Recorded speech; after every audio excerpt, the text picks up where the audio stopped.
as an American way of life that is somehow being lost because of some, frankly, sporadic violence that has accompanied overwhelmingly peaceful protests.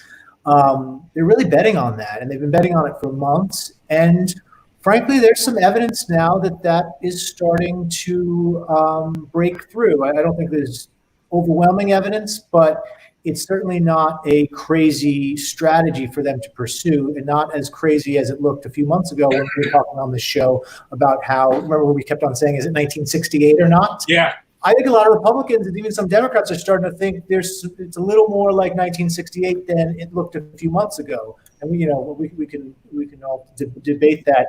But anyway, that's what I thought was the most important part of the speech, is where they're trying to reframe this about that one issue. It's interesting because he hasn't really played attack dog as much, and I think last night was his busting out of his cage, so to speak. Laura, what stood out to you last night? So I wanted to highlight Madison Hawthorne, who is a North Carolina House candidate, his involvement in the Republican convention, because it speaks, I think, to a larger trend within the party. And so the Charlotte Observer documented a number of circumstantial evidence suggesting that Hawthorne harbors white nationalist sympathies.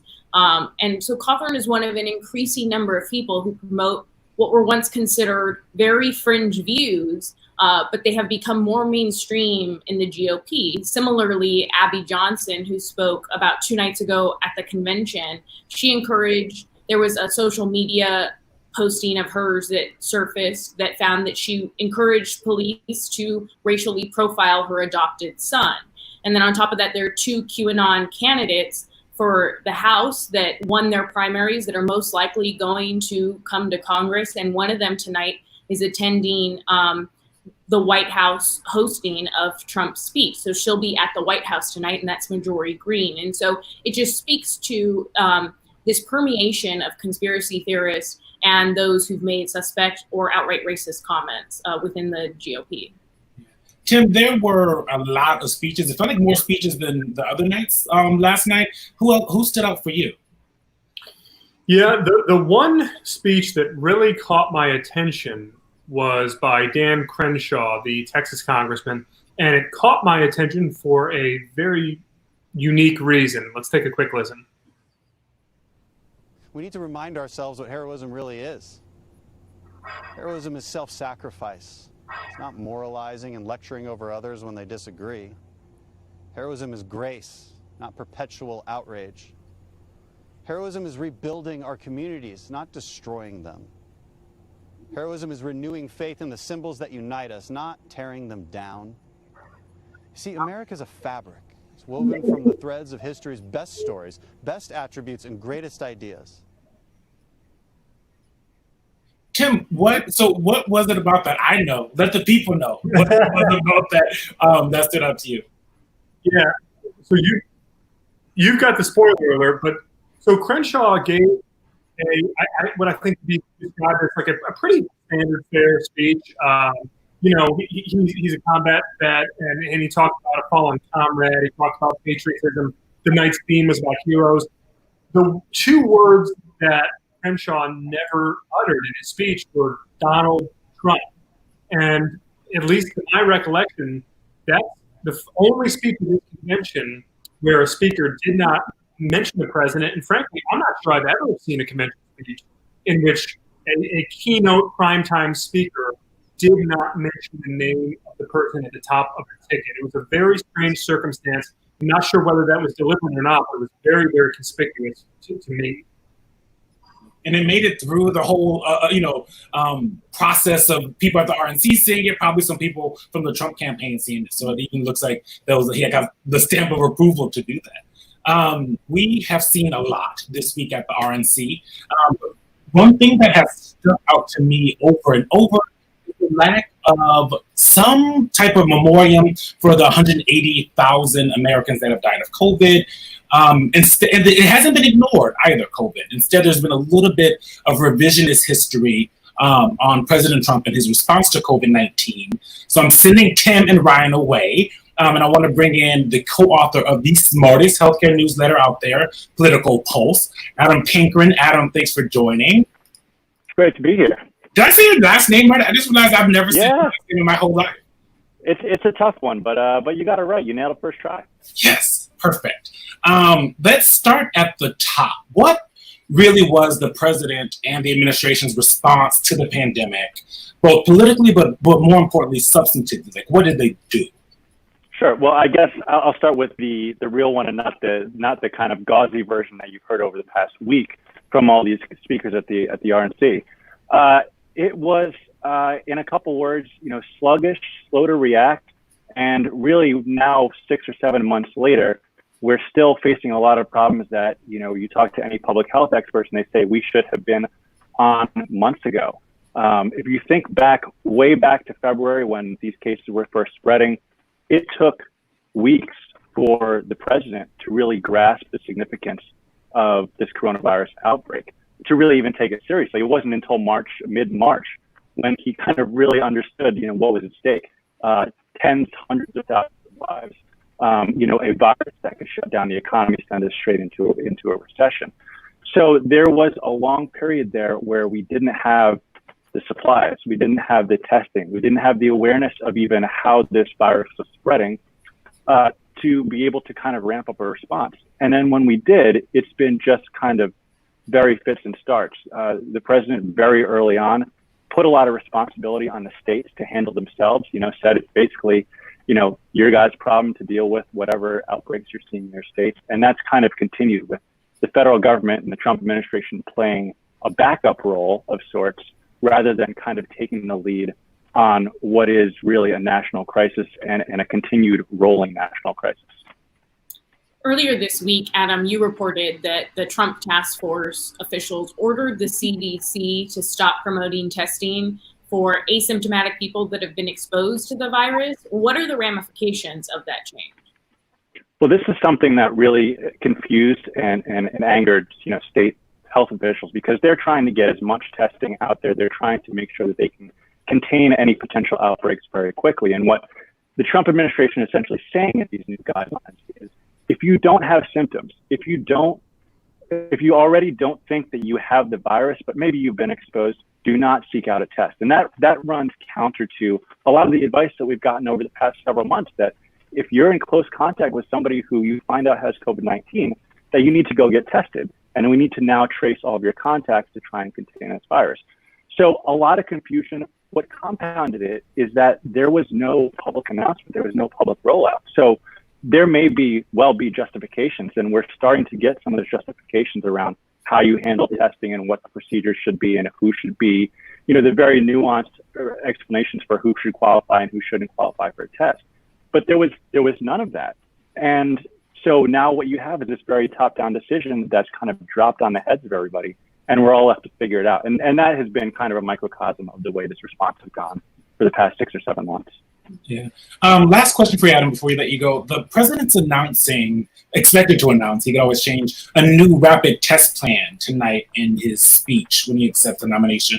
What details do we know? Sure. Well, and this kind of builds on Laura's question. So there are two, at this point, different types of tests. One is what we've heard about for the past several months, these diagnostic tests where you go, you get the swab, you send your results to a lab, and a day or two later, hopefully you find out whether you're positive or negative. What are now being developed and what the Trump administration has now, is going to announce today that it's purchased is what we call these rapid antigen tests. And these are much simpler tests. You basically, give a sample, whether it's spit or blood or swab, and within 15 minutes, you put it in a machine, find out whether you're positive or negative. And this, if you can scale up to the point where people have free access to this, could be a major game changer. I mean, it's a great possibility that over the next several months, we'll be able to, track and figure out, where the coronavirus is spreading much faster than we can. The question, as always, is these are new machines. This is new technology. How quickly can we ramp up? 500 million sounds like a lot. In practice, it's probably not a ton. It's not going to hold us over, especially when it can be, again, another year and a half before we have a safe, effective vaccine deployed throughout the nation. Adam, thank you so much for joining. Get some rest because you guys have been working so hard on our healthcare team. Make sure you all subscribe to Political Pulse. Read every single thing that Adam and our amazing healthcare team is working on. They are the best in the biz. Adam, have a good one. Anytime. Thanks. I'm going to bring the original nerds back. Come on. And I want to talk about the politics of this. Tim, I want to start with you. It seems like the president is hoping that he can make people feel something about COVID-19 and about how the country's doing. And that could be more important than the actual reality. Yeah, I think that's a pretty good read on it, Eugene. I mean, look, what choice does he have at this point, right? I mean, there's not necessarily any tangible thing that the president can point to at this moment in time to say, hey, we're chin up. Things are getting better, and soon we're going to really turn the corner on this thing. I mean, Larry Kudlow tried the other night, and he kind of made a fool of himself, if we're being honest, right? Like you can't tell people who are getting kicked in the chops that everything's okay, right? Like if it just doesn't work. Like voters, no matter what party they belong to, no matter what tribe they call home, no matter where they get their information, at the end of the day, like voters are pretty smart, and they're certainly smart enough to understand when somebody is trying to, sell them on something that's not real. So, what you heard from the vice president last night was much more steered toward reminding them of how good everything was this past February, rather than assuring them that things are going to be much better next February. And so and that's just, look, there's not an easy answer to any of this, guys. Like, I think we all recognize that. Like, Trump's handling of COVID-19 aside, this is a terrible, terrible election year hand that he's been dealt. And the fact that he hasn't played it well just compounds the difficulty for his team. But there's nothing he really can do at this moment, at least nothing, sincere that he can do or that he can say to make people feel any better about this situation. The best thing, honestly, would just, be shooting completely straight with the American people and say, you know what, the next 6 to 8 months are going to be really, really hard. But there have been times in our history before where we've gone through really hard times and we've had to buckle down, and we get through it together. I, for one, would be blown away to hear a message like that, but I don't think that's what we're going to hear from the president. Maybe someone from the administration's watching and they're writing it down right now. Ryan, I could envision a balancing act, kind of what Tim's talking about. Speakers all week saying, 180,000 people have died. Our thoughts and prayers are with them. Here's a video of some of those people. But it could have been worse if President Trump hadn't done what he did, right? Like that idea isn't something that we would all think was crazy if they said that. But they've largely ignored the deaths and talked about, so many other things. And like I said, that kind of revisionist history. No, it's like not just revisionist, it's erasure. I mean, Larry Kudlow the other night literally used the past tense when describing the pandemic. I remember in an interview a few weeks ago, this wasn't a long time ago, I asked Lindsey Graham, how many dead Americans are tolerable? And was asking it in a sort of crass political way, frankly. And he said 130,000. That was 50,000 deaths ago. And they just don't want to talk about it anymore. We didn't talk about this when we talked about Pence before, but there was no plan articulated last night from the vice president. He is running the coronavirus task force. If anyone should be coming at this convention before everyone with a plan, it should have been Pence, right?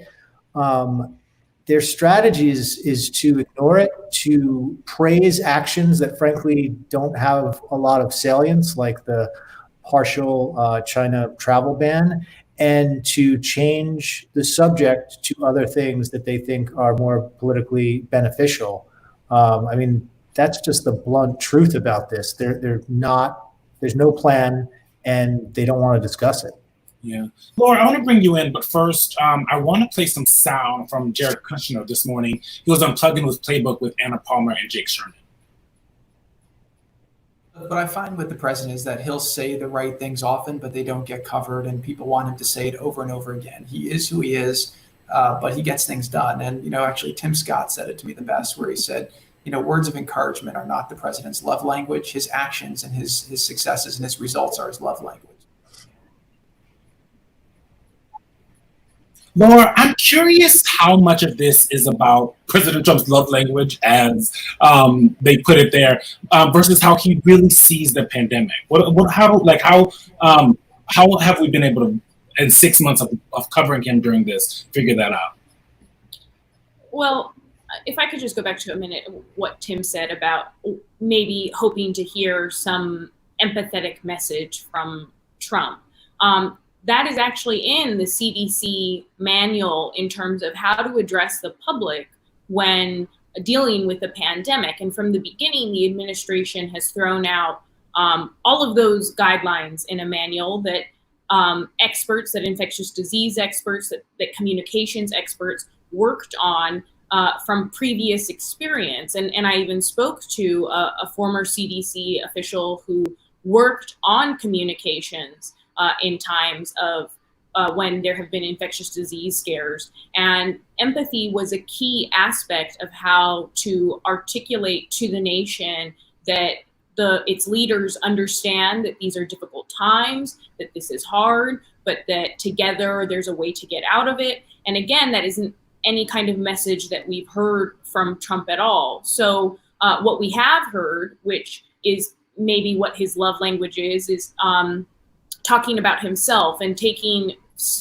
seriously critiques of himself and trying to, in his late night tweets, push back against any criticisms about that were directed at him or his handling. That's what he's been focused on, as opposed to what the pain and the suffering that Americans are going through.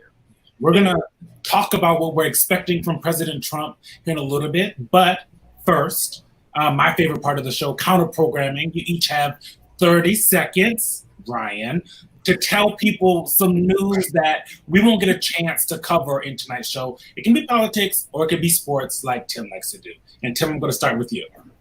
Yeah, so I want to pick up where we left off yesterday with the NBA, along with several other professional sports leagues, temporarily suspending play in the wake of the shooting of Jacob Blake in Wisconsin. And obviously there was a indeterminate stretch overnight where it looked like the NBA might just be canceling its playoffs, the rest of its season altogether, which would have been, to me, one of the more dramatic culture meets sports stories in American history. Ultimately, it looks like they're going to keep playing, but this is just an incredibly fraught time right now, and you can see how it's impacting a lot of these young black athletes. Yeah. How about? Sorry, was that to me, Eugene? I couldn't hear. Yeah, you see, you're gonna lose some time. Don't take my second. 5 seconds. You lost 5 seconds there. 24, 23. Quiet.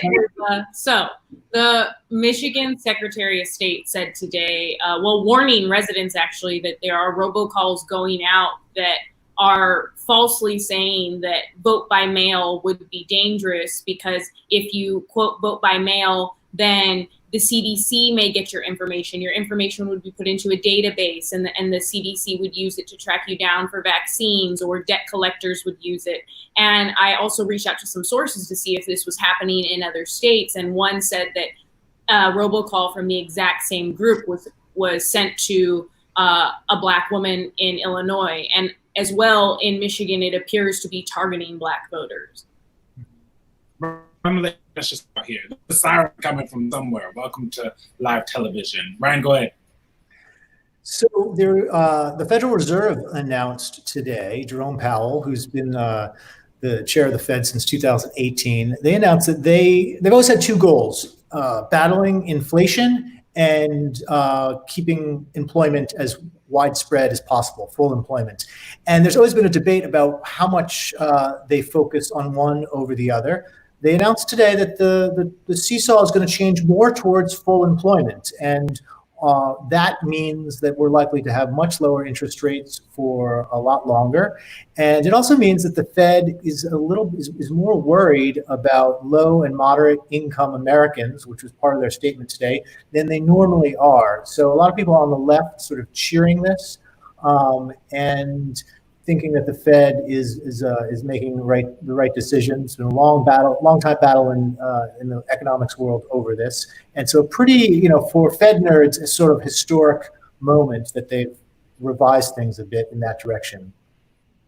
And boom, 30 seconds. Really could not. Your 30 seconds.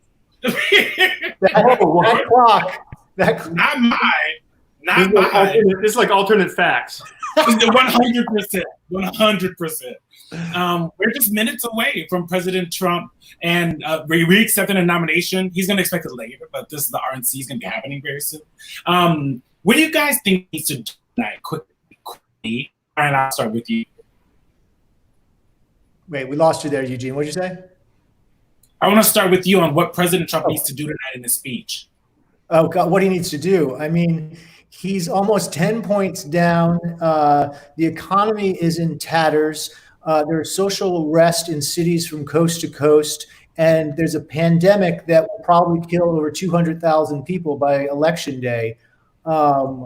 I think he could start by addressing all three of those crises and laying out a specific plan for how he would address them and why he has failed, frankly, to do so since then, why there's no legislation in Congress to, no subsequent COVID relief bill, why there's not the sort of testing that other countries have had, what his plan is for to address the racial strife in this country, and some specifics about an economic plan for a second term and some legislative priorities.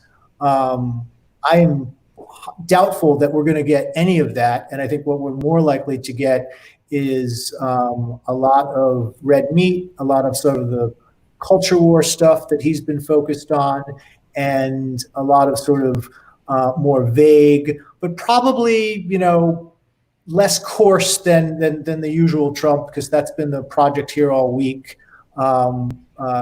Similar to Pence last night, some sympathy for the people who've died, but then a lot of red meat about how the Democrats will bring a socialist dystopia that will tear down monuments and rip up the American flag. I think that's pretty much been the theme this week.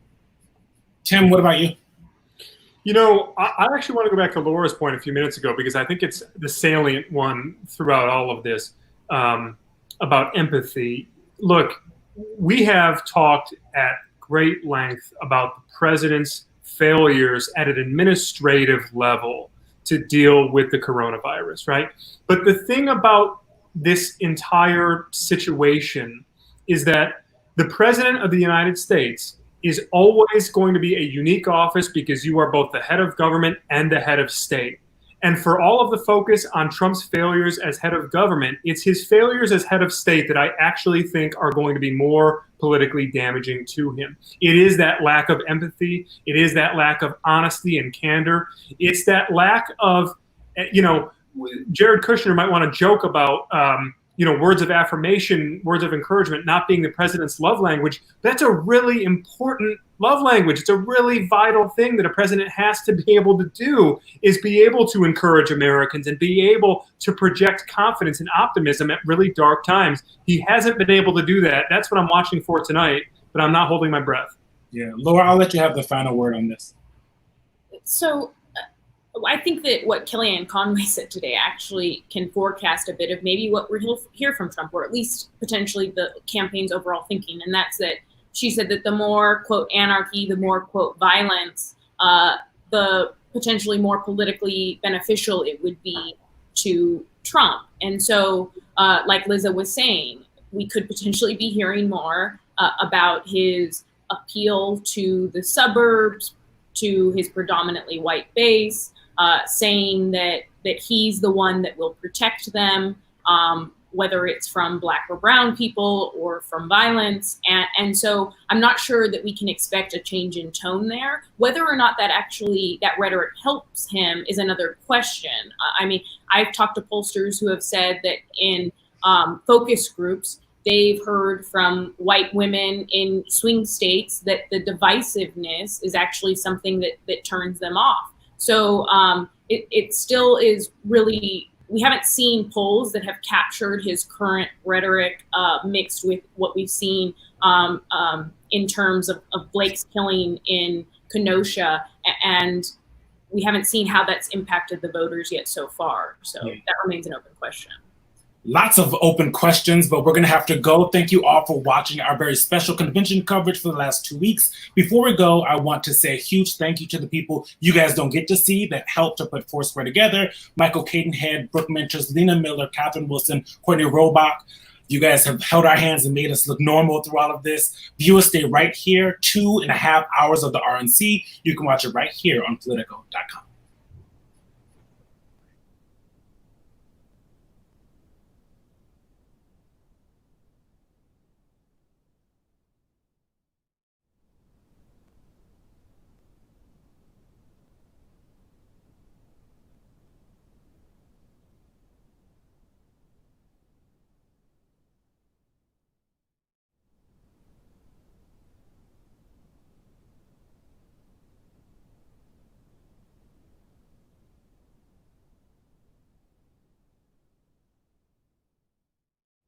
Someone once said that America is great because it is good, and that if America ceases to be good, it will no longer be great. It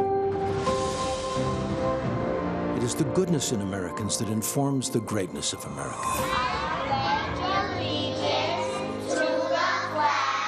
The freedom to do what is right and good for yourself, your family. To reap the blessings of hard work, to accomplish dreams, to live securely, to help others. Not by force of government, but by goodness of heart, where rights are not granted by government or claimed by identities, but are unalienable as members of the human race.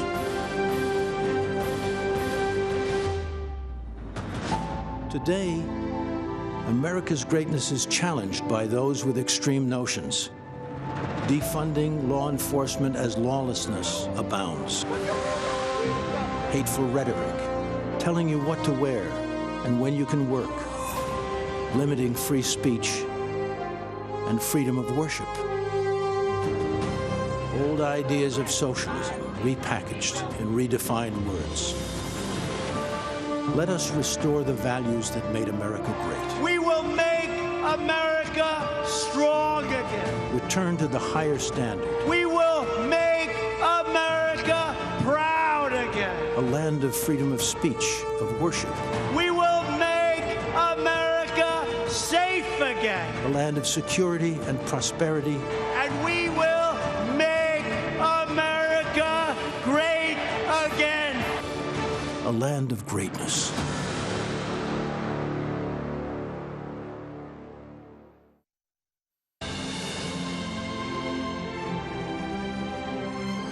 From Washington, D.C., welcome to the 2020 Republican National Convention.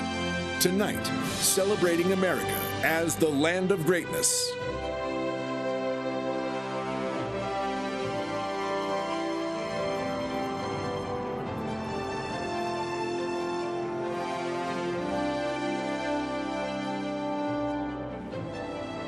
Let us pray.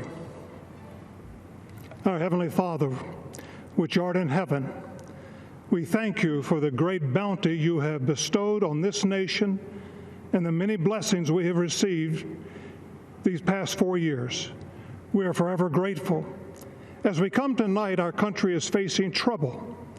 Tens of thousands are in the path of a deadly storm. The pandemic has gripped millions of hearts with fear. We're divided. We have witnessed injustice. Anger and despair have flowed into the streets. We need your help. We need to hear your voice at this crucial hour. We ask that you would unite our hearts to be one nation under God, for you are our only hope. We declare today our total dependence upon you and our need of repentance as a people. I thank you tonight for our President, Donald J. Trump. We pray that you would give him wisdom from on high, clarity of vision, and strength as he leads this nation forward. Bless him. We pray for our First Lady, Melania, their son, Barron, and all of the family. Protect them and keep them strong and safe. We thank you for Vice President Mike Pence, for his steady hand and clear voice. We pray for Second Lady Karen Pence and their family. Father, we know that you can make this nation great once again if we turn our eyes and our hearts to you and follow your word in obedience. May your will be done on this earth as it is in heaven. And we pray this in the mighty name of your Son, my Lord and Savior, Jesus Christ. Amen.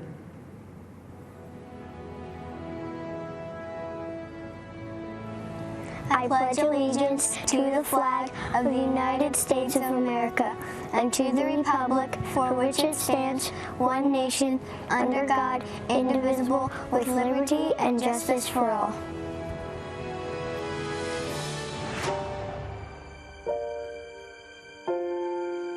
As Americans, we carve our own destiny. As Americans, we look forward, not backward. Our ancestors braved the unknown. They built this nation, brick by brick. They lifted up millions from poverty, hunger, and disease. They vanquished fascism and communism. A great nation because of great people. And no one has done more to protect and advance it than President Trump.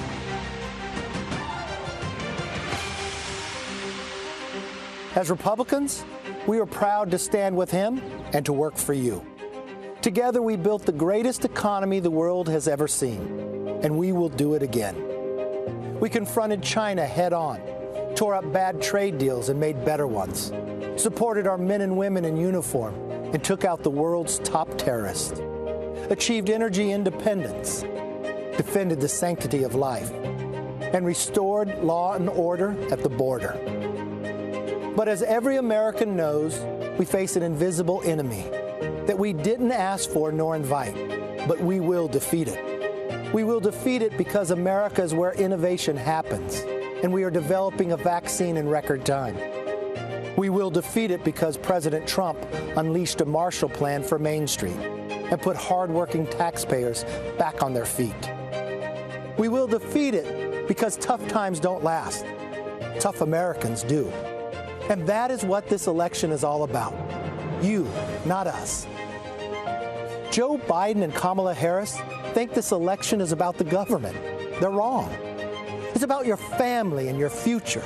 And to secure what really matters, we will call on the bedrock of what makes us the greatest country in the world, the American promise.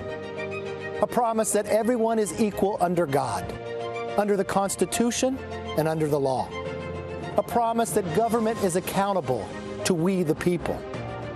A promise that if you work hard and play by the rules, your opportunities are endless. As Republicans, it's our mission to renew the American dream, restore our way of life, and rebuild the greatest economy in the world. The Socialist Democrats have a different agenda. They will dismantle our institutions, defund our police, and destroy our economy. So as you cast your vote this November, remember this. 4 years ago, President Trump promised to be your voice. He kept that promise, but there's still so much more to do. The choice before you could not be clearer. Forward in freedom or backward in socialism. Forward in prosperity or backward in poverty. Forward in personal liberty or backwards in more government control. I know which direction I'm headed. Join us, as the best is yet to come.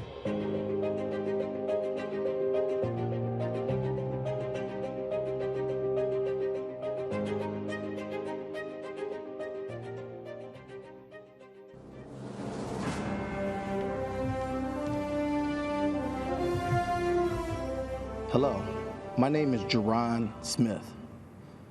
20 years ago, I moved to Washington, D.C. to attend Howard University. I was at a crossroads, just like America is today. I grew up on Strand Hill Road in Cleveland, a blue-collar street in a blue-collar city. When the media talks about forgotten places or working-class people who are overlooked and struggling hard, there's usually some stock photo of people who don't look like me. They never seem to show people like my mom, who worked 2 jobs as a gas station clerk, and a mom.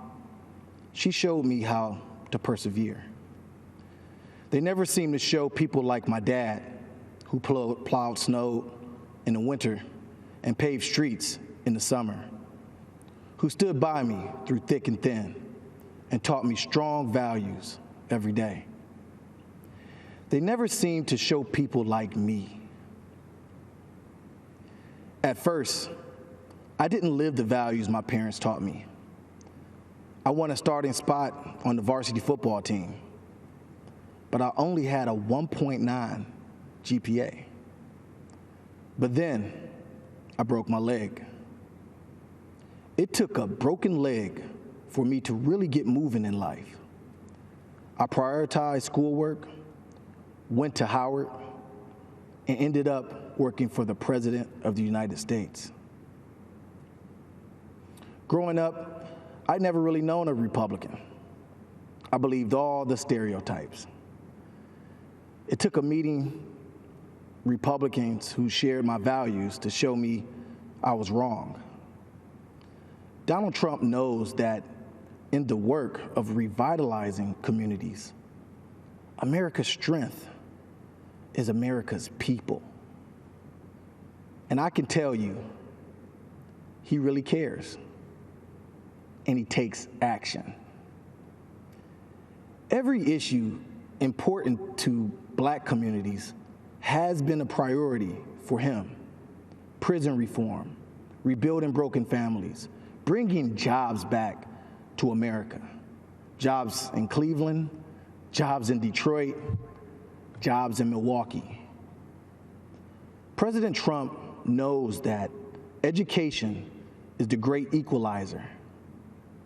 That's why he secured record and permanent funding for historically Black colleges and universities, and is fighting hard for school choice. In the wake of the murder of Ahmaud Arbery, George Floyd, and legend Taliaferro, a moment of national racial consciousness, I have seen his true conscience. I just wish everyone could see the deep empathy he shows to families whose loved ones were killed in senseless violence. President Trump has made it clear that if you want safe communities, you must have police departments with the highest standards. I'll never forget Strand Hill Road or the people of Cleveland. They're tough, smart, and tell it like it is. That's President Trump. For a New Yorker, he's got a lot of Cleveland heart. And I'm proud to say that he's my president. God bless America.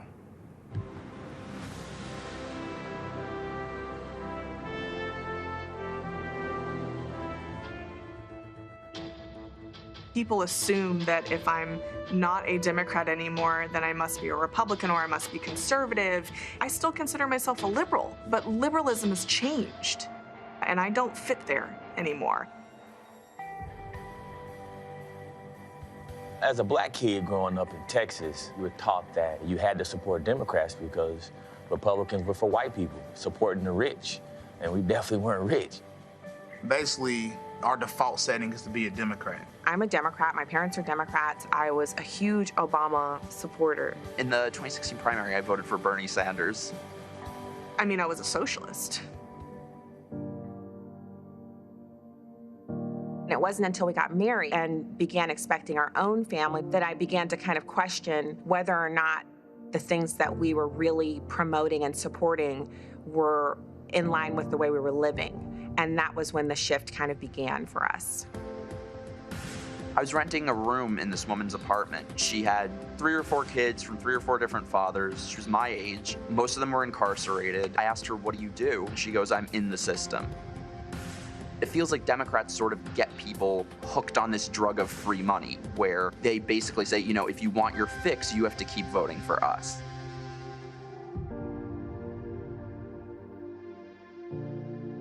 And then this bold man comes down an escalator in New York City. I couldn't come out and say it right away, but deep down inside, I knew it was gonna be the first Republican that I ever voted for.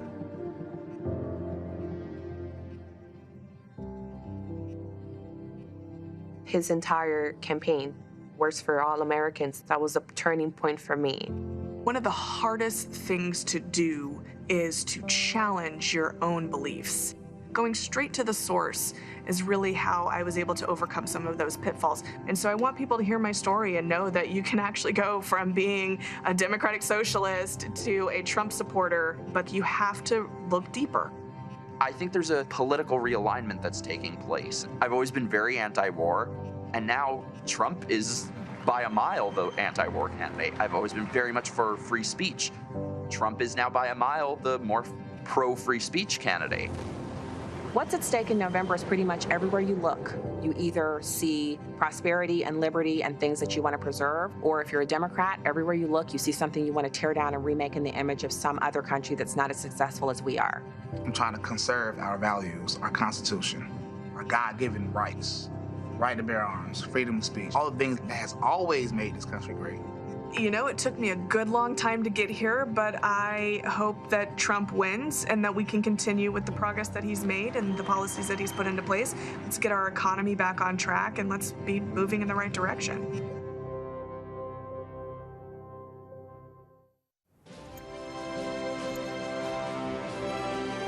Good evening.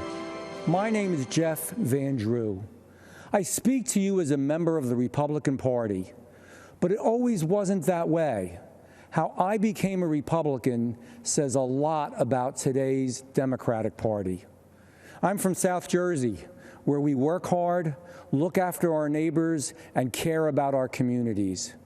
Years ago, I was a local dentist and was asked by the Democrats to run for a town council seat.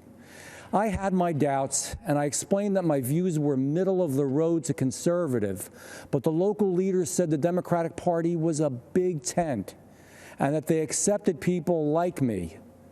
I was elected to council as a Democrat, but as I won seats for county office, state legislature, and then Congress, I noticed things were changing.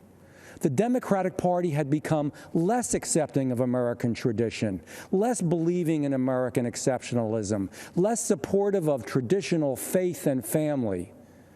This was not the party that I knew. In 2018, after being elected to Congress as a Democrat, I was already uncomfortable with a San Francisco liberal running the House, which is why my first vote in Congress was cast against Nancy Pelosi for Speaker. But imagine how I felt after seeing members of the squad quickly take control of the Democratic Party just weeks after being elected. The party had moved from liberal to radical.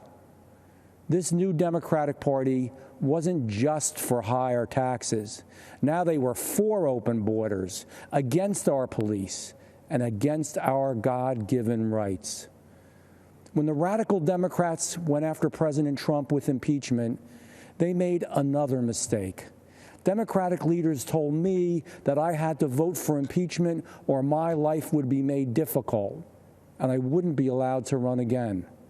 Listen, I'm from South Jersey, and you'd better come at me with more than just loud words and empty threats. I voted no on impeachment, and it was an easy call.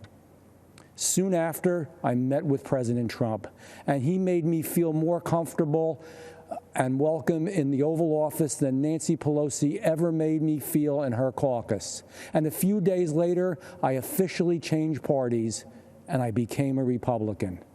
Let me tell you about Joe Biden. When the Democrats tried to order me around, I was ready, willing, and able to say, I've had enough with their radical socialist agenda. Do you really believe Joe Biden is ready, willing, and most of all, able to do the same? As Joe says, come on, man. Joe Biden is being told what to do by the radicals running my former party, the same radicals trying to install him as their puppet president. When I'm at my local diner, I tell people that America is the best nation in the world and that President Trump has helped make it that way. Republicans, independents, and even Democrats, they all know that in President Trump's America, we have a strong military, strong support for our police, strong support for our veterans, and strong support for our seniors. In President Trump's America, we have a strong supply chain, good schools, we're energy independent, and we protect our environment. There are a lot of Democrats who support our president and are disgusted for what their old party, what my old party, has become. Here's my advice. Be true to who you are now, not who the Democrats used to be. That's why I'm a proud Republican and why I will be voting for Donald Trump. Thank you. And may God bless you, God bless our president, and God bless the United States of America.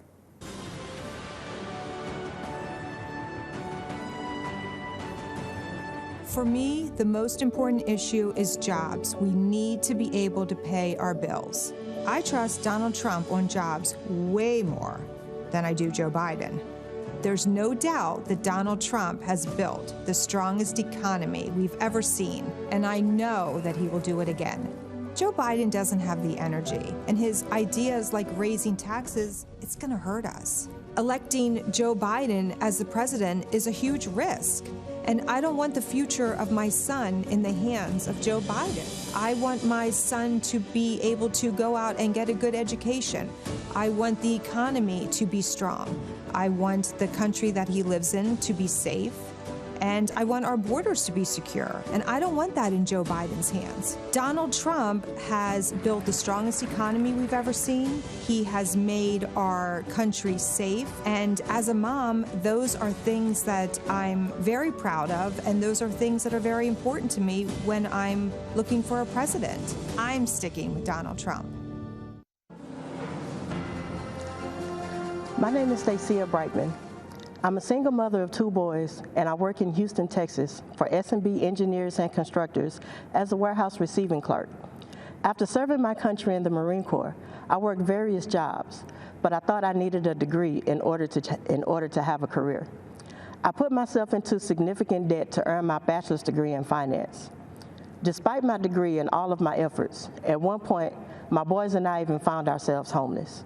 After being laid off yet again, I received an email from the Texas Workforce Commission about S&B's Women in Construction Earn While You Learn apprenticeship program. I thought I'd give it a try.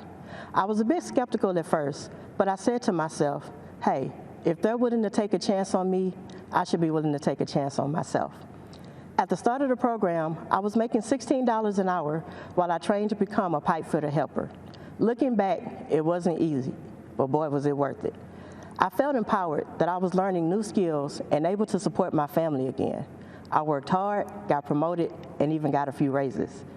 Later, I learned what President Donald Trump and Ivanka Trump were doing behind the scenes to make sure that people like me and you had a chance to rise up and succeed.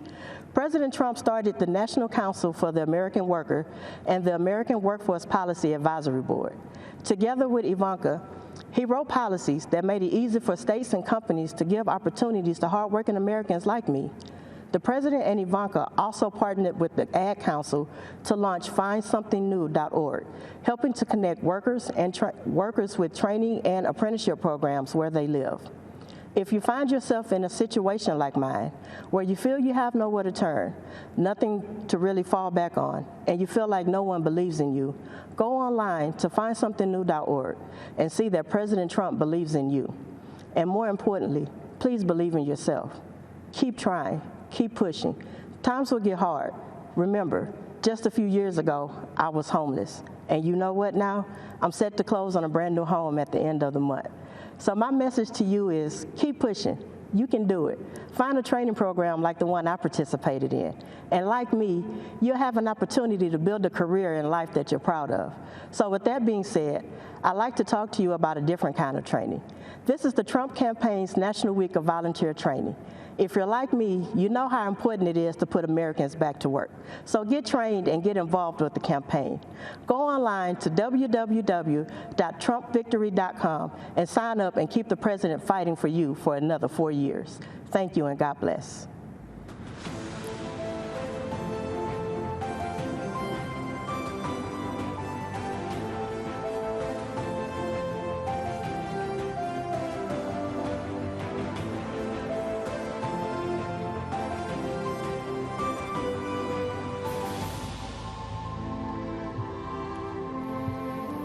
My name is Dan Scavino.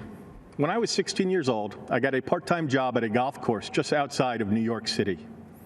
One day, I was cleaning golf clubs when a man pulled into the parking lot. There wasn't a single person who didn't know who it was. Everyone's jaws were on the ground. It was Donald Trump.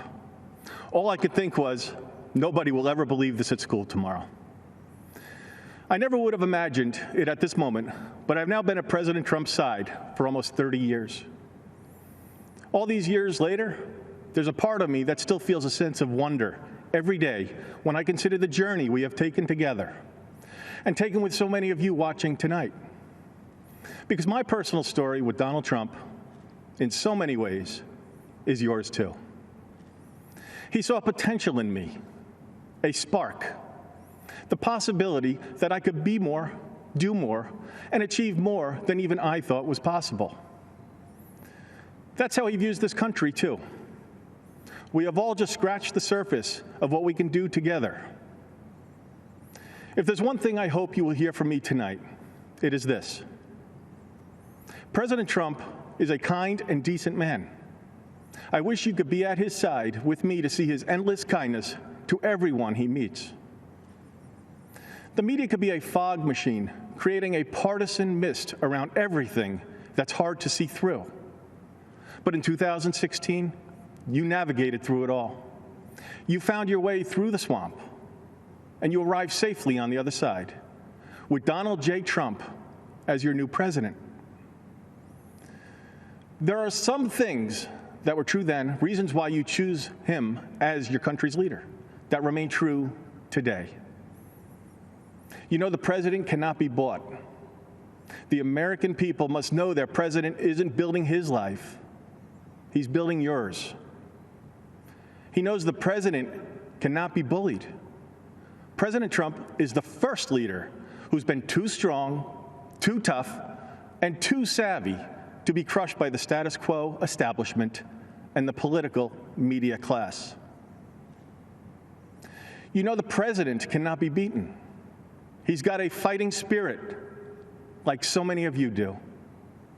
And winning for America is what he does. While they call it chaos, President Trump calls it change. Just think about what we achieved together with President Trump. The strongest economy in history, the lowest unemployment rate for almost all demographic groups, Black Americans, Hispanic Americans, women, and so many more. He did that once, and he will do it again. You know it, and I know it. We all just need somebody to believe in our capacity to do great things. Donald Trump believed in me when I was a teenage golf caddy, and he was already one of the wealthiest, most famous people on the entire planet. He saw my potential, even when I couldn't. He sees greatness in our country, too, and in each of you. He believes the world you dream about at night can be yours. He truly is a man of the people. Just think about what he has done with this convention. You've heard from real Americans with real stories. People who are just like us. People whose lives have been forever impacted by the president and his policies. You've heard from people like John Peterson, who has a factory in Ohio. Tanya Weinreich, who has a small business in Montana. Jason Joyce, a fisherman from Maine. and Chris Peterson, a dairy farmer from Wisconsin. You've seen a man who turned his life around get a second chance with a presidential pardon. You've seen brand new Americans become our fellow citizens in a ceremony at the White House. You felt the passion of pro-life and religious freedom advocates, and listened to the heartfelt words of a man whose family fled communism and oppression. Who needs a nonstop parade of politicians when you got an army of the people behind you?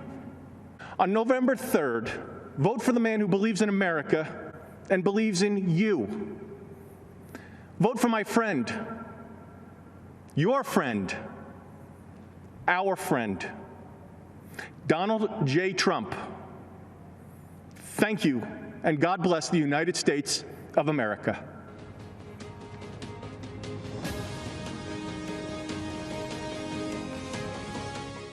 Good evening. It's an honor to come before you tonight from the Commonwealth of Kentucky. As the only leader in Washington not from either New York or California, I consider it my responsibility to look out for Middle America. This election is incredibly consequential for Middle America. President Trump knows he inherited the first generation of Americans who couldn't promise their children a better life than their own. He's made it his mission of this administration to change that. I know because I work beside him every day. Today's Democrat Party doesn't want to improve life for Middle America. They prefer that all of us in flyover country keep quiet and let them decide how we should live our lives. They want to tell you when you can go to work, when your kids can go to school.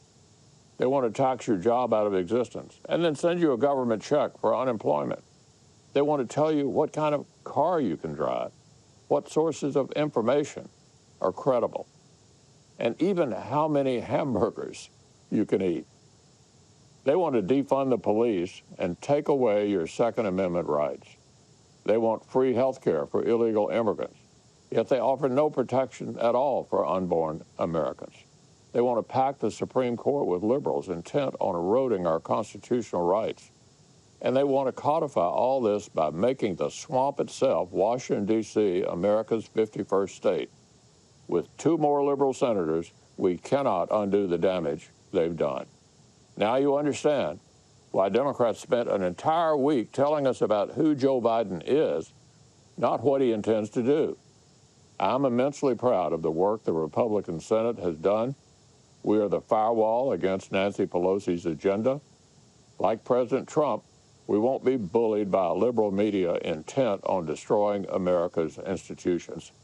We will stand our post on behalf of the millions of Americans whose stories aren't told in today's newspapers, whose struggles are just as real.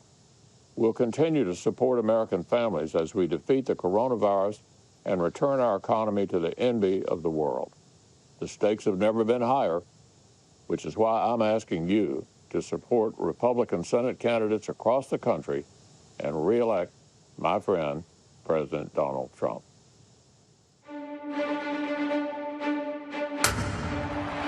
So all of these titans of American sport know that many of life's most valuable lessons are learned on the field of competition and the ability to overcome adversity.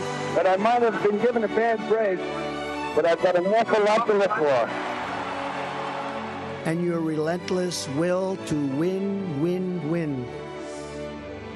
These qualities embody the American spirit of pushing boundaries, defying limits. It's a game cast in sports immortality. And always striving for greatness. You stayed in the fight. You finished the fight. Often bumpy roads lead to beautiful places. This great building is celebrating great people. And your winners all. Would you please rise for the playing of our national anthem?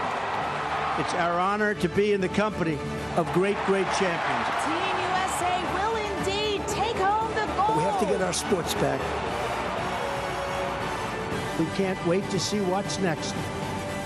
Never give up, never lose faith, never ever quit. Just keep forging ahead.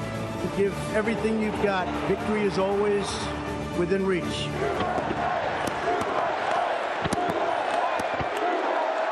everyone. I am Dana White, the president of the UFC. Many of you know who I am, what I do, and that I am friends with the president. I spoke at this convention 4 years ago, and I'm back because I believe we need President Trump's leadership now more than ever. Before the pandemic, President Trump built the greatest economy in our nation's history and created opportunities for all Americans like no one before him. Financial markets hit all-time highs, unemployment was at an all-time low, and we weren't facing the lawless destruction that now is occurring in a few of our great cities. It blows my mind how quickly some of the leadership in this country has forgotten the critical role first responders play in our society. Police departments and other law enforcement, even some fire departments, have faced opposition from many in this country. But they are always the people who are asked to step up when things are at their worst and put themselves at risk. That has certainly been the case during this ongoing pandemic. Come on, America. Defunding these vital positions is not the answer. The first responders have always taken care of us. And now, more than ever, we need to take care of them. Now, let's talk about COVID. And let's be very honest about it. No one person and no one place could have anticipated the challenges that COVID would bring. But President Trump has faced all these obstacles head on. He immediately put protective measures in place, and he reached out to the best and the brightest leading American businesses across all industries to discuss what he and his administration could do to get the economy back up and running safely. Let me give you more detail. In early April, President Trump organized a task force of business leaders across the country, and I was fortunate enough to serve on that task force.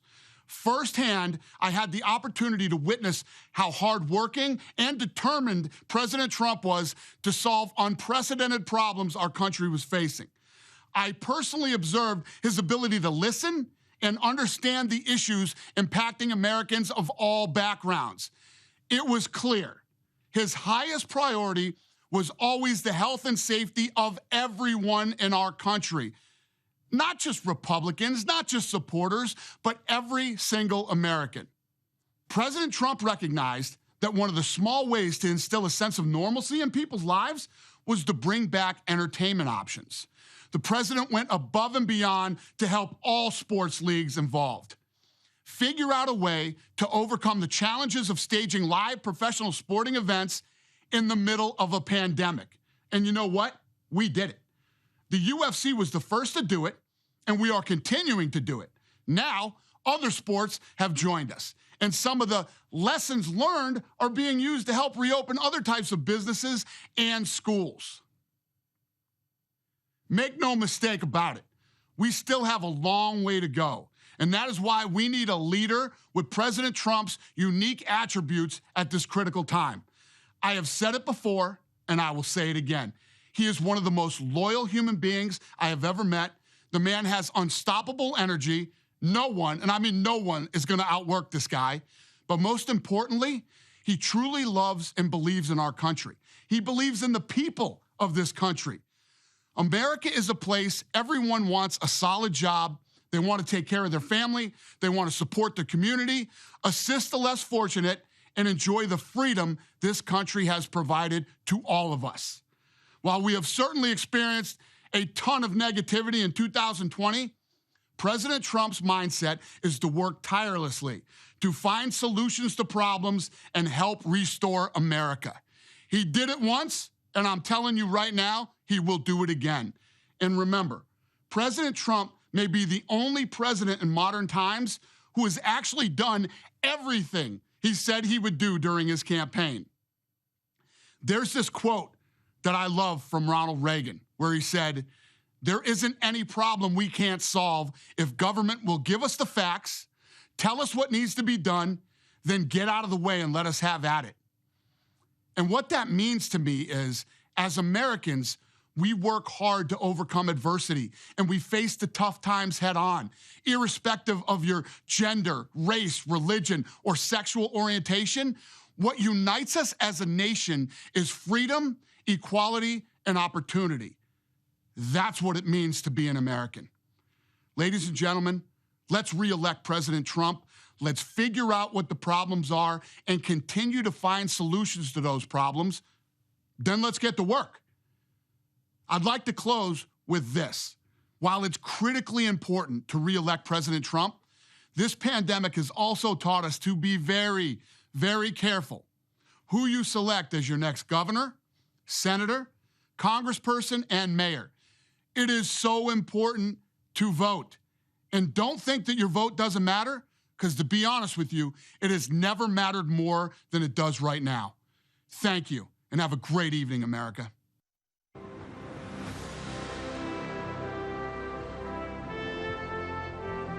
Buenas tardes, konbanwa, magandang gabi po, aloha, and good evening.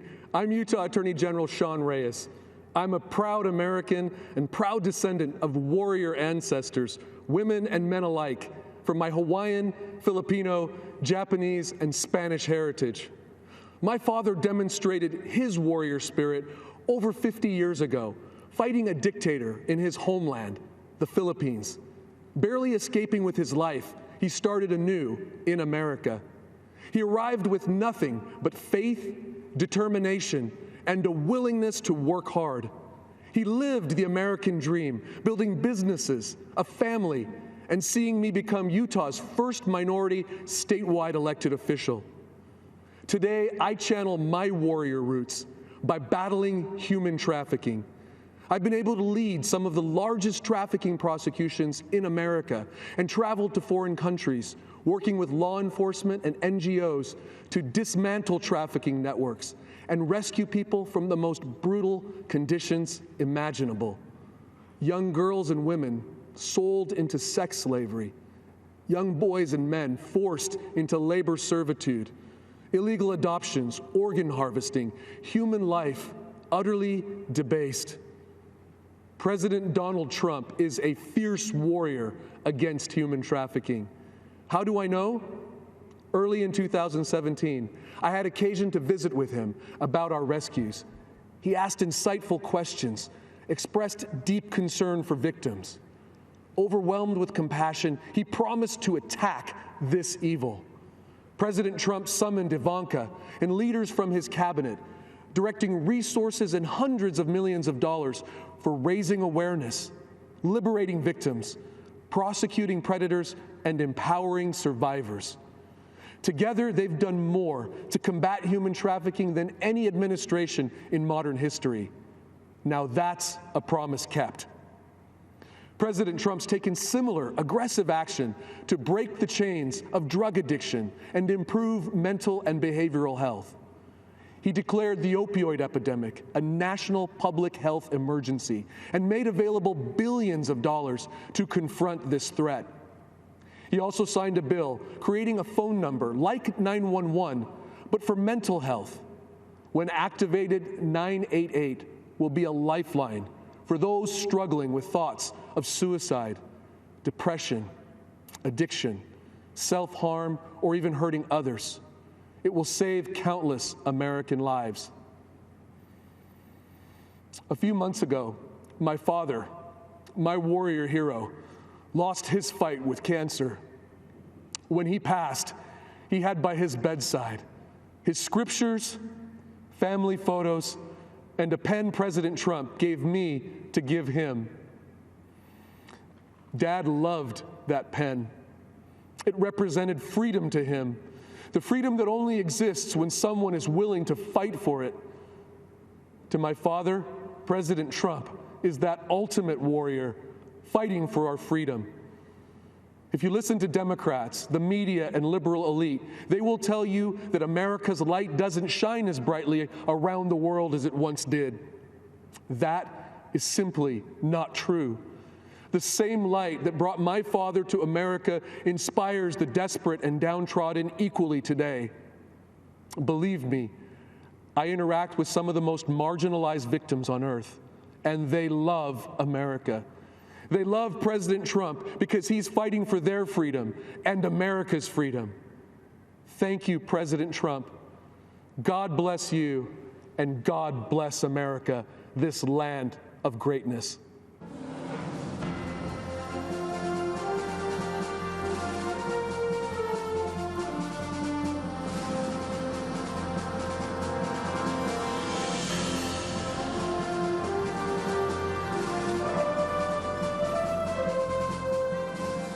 My name is Debbie Flood, and I own a small foundry and machine shop in Wisconsin that manufactures cast bronze architectural hardware. My father, who was a World War II veteran, started the business with some used equipment and the American dream. Today, we are one of the only U.S. companies left who make our products from start to finish under one roof. We really make things, and we love it.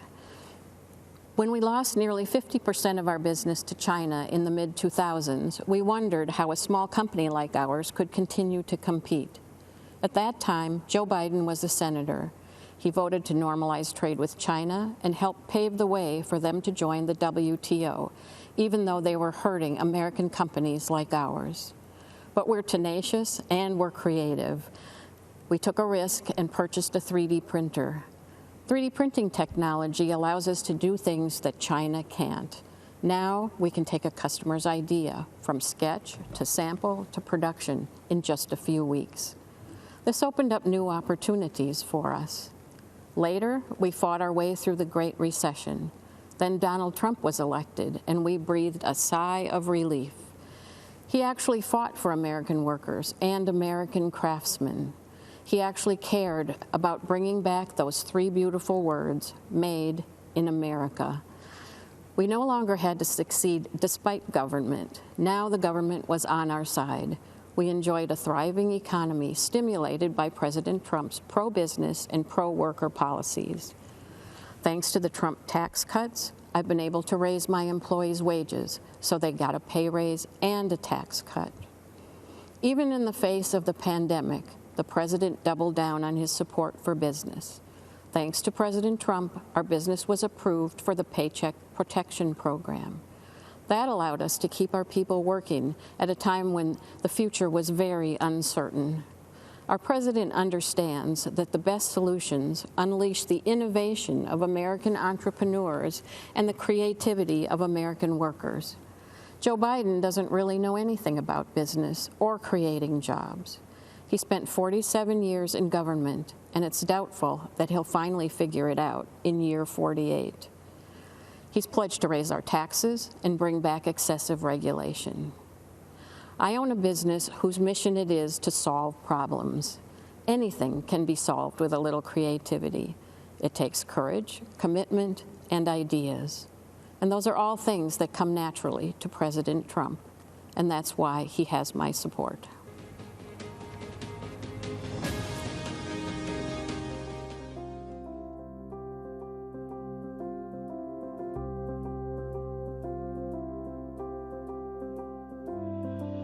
My name is Judy Smith. My name is Manuel Martinez. My name is Claudia Perez. I live in New York City Public Housing. I'm the resident council president for South Jamaica Houses. I am resident council president of Washington Houses, which is in Spanish Harlem. My name is Carmen Quinones, and I'm the president of Douglas Houses, 3,500 strong residents here. And I am a lifelong Democrat. I would really hate to get started on this mayor. Bill de Blasio and the way he has dealt with public housing residents is disgraceful.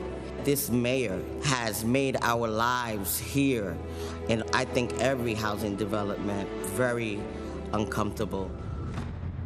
Under the Trump administration, New York City Housing Authority has received an influx of cash that it has not seen since 1997. I'm grateful for the spotlight that President Trump is putting on New York City public housing. I think it's wrong that the Democrats put illegal immigrants before Black Americans. How is it that we have people waiting on the waiting list for New York City public housing for 10 years or more, but yet we have illegal immigrants living here? Something is wrong with that picture. Since HUD came in with Lynn Patton as the regional director for HUD, it helped us identify some long systemic problems that we are now putting on the table and having discussions on. President Trump's administration have opened their ear and have listened. There's been improvement in public housing. We're very appreciative of this administration that has come and finally shined a light on what's going on and bringing real solutions to a real problem.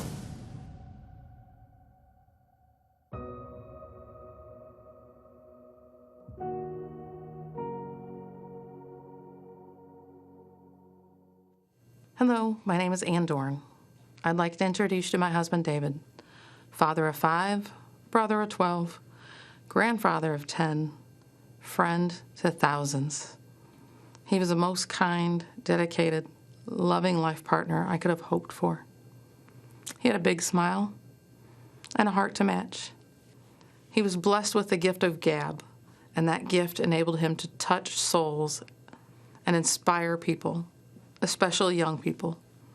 Oh, how kids loved him, and they really loved him back. Dave was all about service.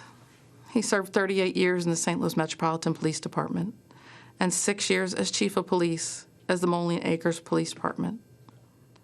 After 44 years, he retired from law enforcement, but he never retired from helping a friend in need. Since he befriended every person he met, he was a very busy man. One example of that was his friendship with a young man named Lee. David met him when Lee was just a kid, after members of his family were attacked and murdered. Dave took a special interest in the boy. They bonded, and their friendship grew and remained strong throughout the years. Lee eventually opened a pawn shop. He trusted Dave implicitly and asked Dave to help with security. David readily agreed. Whenever the shop's alarm would go off, the alarm company called Dave. He would investigate. If he got a call after I went to bed, he would wake me up and tell me he was going to Lee's, just to make sure everything was all right. Most of the time they were false alarms, triggered by a storm or animals. But I never rested easily until I heard Dave's key turn in the door, knowing he was home safe. The alarm that went off the morning of June 2nd was for real. It was a violent night in St. Louis. 4 officers were shot. Others were hit with rocks and fireworks. At least 5 businesses were damaged, looted, or set on fire. As the Officer Wellness Coordinator and CIT Coordinator with the police department, I was keenly aware of the rioting and spent the evening getting ready to mobilize support for officers who were impacted. After I'd gone to bed, David received a call from Lee's alarm company. The front door of the pawn shop had been breached. This time he didn't wake me up to tell me. He probably knew I would have tried to stop him or insist on going with him. As I slept, looters were ransacking the shop. They shot and killed David in cold blood, and then live streamed his execution and his last moments on earth. David's grandson was watching the video on Facebook in real time, not realizing he was watching his own grandfather dying on the sidewalk. I learned of all this around 4 a.m. when our doorbell rang. The chief of police was standing outside. I wondered why Dave had not answered the door. It wasn't uncommon for him to be up watching TV at this time. I called out to him several times. There was no reply. He just wasn't there. I let in the chief, and fighting back tears, he uttered the words every officer's spouse dreads.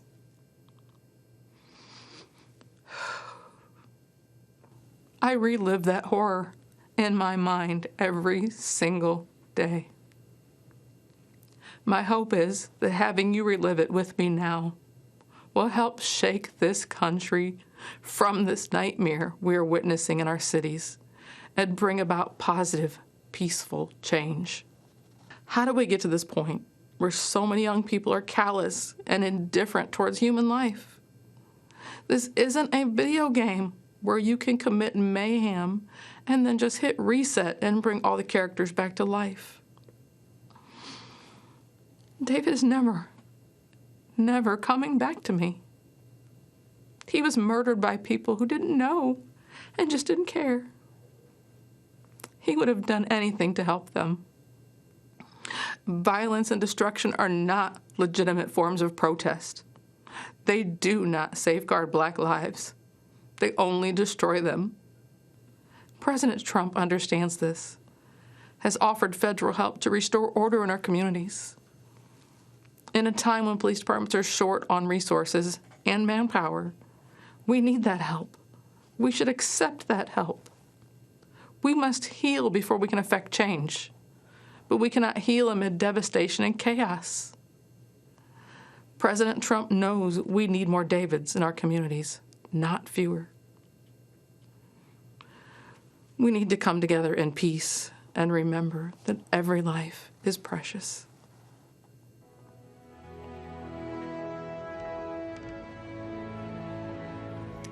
Good evening.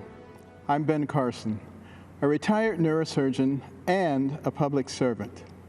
Before I begin, I'd like to say that our hearts go out to the Blake family and the other families who've been impacted by the tragic events in Kenosha. As Jacob's mother has urged the country, let's use our hearts, our love, and our intelligence to work together to show the rest of the world how humans are supposed to treat each other.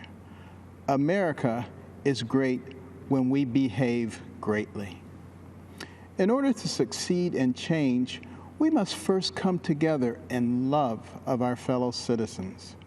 History reminds us that necessary change comes through hope and love, not senseless and destructive violence.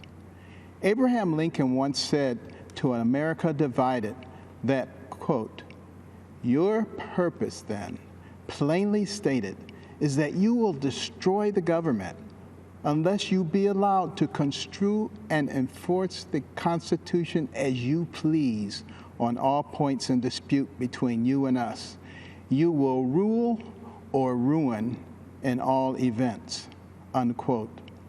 These words of warning are relevant today. We have a choice. Do we want big government that controls our lives from cradle to grave? Or do we believe in the power and wisdom of the people and their ability to self-govern with help from a limited federal government? Our president, Donald J. Trump, believes in the people. He is one of us. He makes promises and he keeps them. He is transparent, and we certainly know what he's thinking. He does not submit to political correctness or to its enforcers, the media. He is real. Right now, we need real. We need courage. We can't cower in the corner and hope that no one calls us a name, believing that will keep us safe.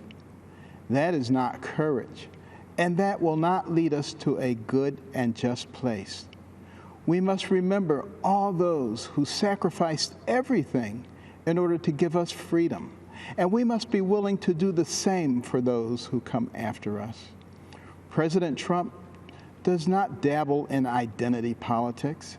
He wants everyone to succeed and believes in the adage, "A rising tide lifts all boats." Many on the other side love to incite division by claiming that President Trump is a racist. They could not be more wrong. Years ago, Jesse Jackson gave Donald Trump an award for the economic opportunities he created for Black people. In Palm Beach, Florida, Donald Trump led the crusade to allow Blacks and Jews into private clubs and resorts. One of the first things he did as president was bring the Office of Historically Black Colleges and Universities into the White House so that it could get proper attention and financial support. Before the pandemic, African American unemployment was at an all-time low. President Trump accomplished prison reform. He created incentives to encourage investors to become involved with economically deprived areas of America. He strongly supports school choice, fully recognizing that no matter what circumstances a person is born into, they can achieve success with a good education. It was true for me. When my mother forced me to read books about doctors, entrepreneurs, inventors, and scientists, I began to recognize that the person who has the most to do with what happens to you in life is you. My mother always told me, Ben, you can do anything, but I will never allow you to become a victim.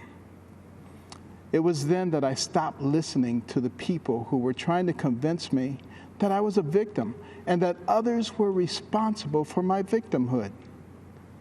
What is racist is the fact that African Americans have the highest abortion rate.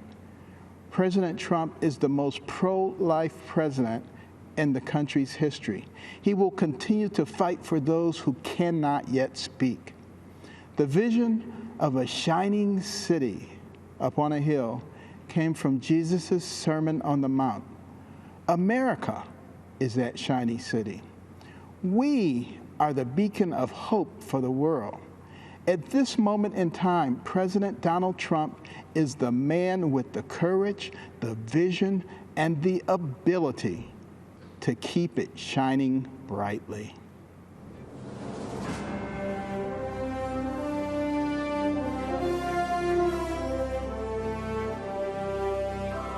I'm Pat Lynch, president of the Police Benevolent Association, speaking to you on behalf of 50,000 active and retired New York City police officers.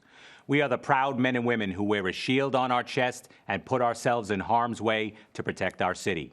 We are proud to endorse our president, Donald J. Trump, for re-election because the stakes have never been higher. Like cops across the country, we are staring down the barrel of a public safety disaster. More than 1,000 people have been shot in New York City so far this year. Almost 300 have been killed. These are not just numbers. These are real people. A father gunned down while holding his 7-year-old daughter's hand. A beloved neighborhood peacemaker killed by a stray bullet. A 17-year-old who made all the right choices, who worked hard to go to college and earned a sports scholarship, murdered before he can tell his mother the news. A 1-year-old child shot dead in his stroller. Innocent people, innocent lives lost. One tragedy is too many, but every day the number keeps growing. And every day our communities are asking us, why is this happening? The answer is simple. The Democrats have walked away from us. They have walked away from police officers, and they've walked away from the innocent people we protect. Democratic politicians have surrendered our streets and our institutions. The loudest voices have taken control, and our so-called leaders are scrambling to catch up with them. In city after city, they've slashed police budgets. They have hijacked and dismantled the criminal justice system. They've passed laws that made it impossible for police officers to do our job effectively. Here's the sad truth that every cop in this country knows. The violence and chaos we're seeing now isn't a side effect. It isn't an unintended consequence. It's actually the goal. The radical left doesn't really want better policing. They don't really care about making the justice system fairer. What they want is no policing. What they want is a justice system that just stops working altogether. In places where Democrats are in power, the radical left is getting exactly what they want, and our country is suffering for it. I've been a New York City police officer for 36 years. I've spent 21 of those years protecting the cops who protect New Yorkers. I've never seen our streets go this bad so quickly. I've never heard from so many cops from every corner of the country who are saying the same thing. Our hands are tied. If we're going to turn the tide and restore law and order, we cannot fall into the left's trap. There is nobody who hates bad cops more than good cops. But that doesn't matter to the radical left. To them, we're all just bad because we're all just blue. Their anti-law enforcement campaign isn't about a single incident. It isn't the result of one bad law or one bad policy. It's about a message. The message is police officers are the enemy. The message is criminals have the right to resist arrest. The message is if you commit a crime, if you victimize the most vulnerable of people, the justice system will not hold you accountable. That's the message echoing through city halls and state houses across our country. It's playing on a loop in the media. The criminals have heard that message, and they're taking full advantage. We must stop that message. We must expose the left's lies about police officers and the job that we do. And we will do that because we have something that they don't. We have a real leader. We have a powerful voice in the most powerful office in our country. We have President Donald J. Trump. Unlike the Democrats who are running in fear of the mob in the street, President Trump has never apologized for supporting police officers and standing up for law and order. Unlike the Democrats who froze in the face of rioting and looting, President Trump matches his words with his actions. He gives law enforcement the support and the tools we need to go out there and put a stop to it, period. End of story. It has never been harder to be a police officer in this country, but there are two things that keep us going. We look at the victims, the vulnerable, the regular working people who count on us. We keep strapping on our duty belts and bullet-resistant vests because we know we can't let them down. And while we do that, we hear the words of our president, who says to police officers everywhere, "I will never let you down." We know that he hasn't, and we know that he won't. We've been fortunate to have him in office these past 4 years, and we know that we cannot afford to lose him. When it comes to your safety, your family's safety, and the safety of all Americans, there's no other choice. You won't be safe in Joe Biden's America. We can have 4 more years of President Trump, or you can have no safety, no justice, and no peace.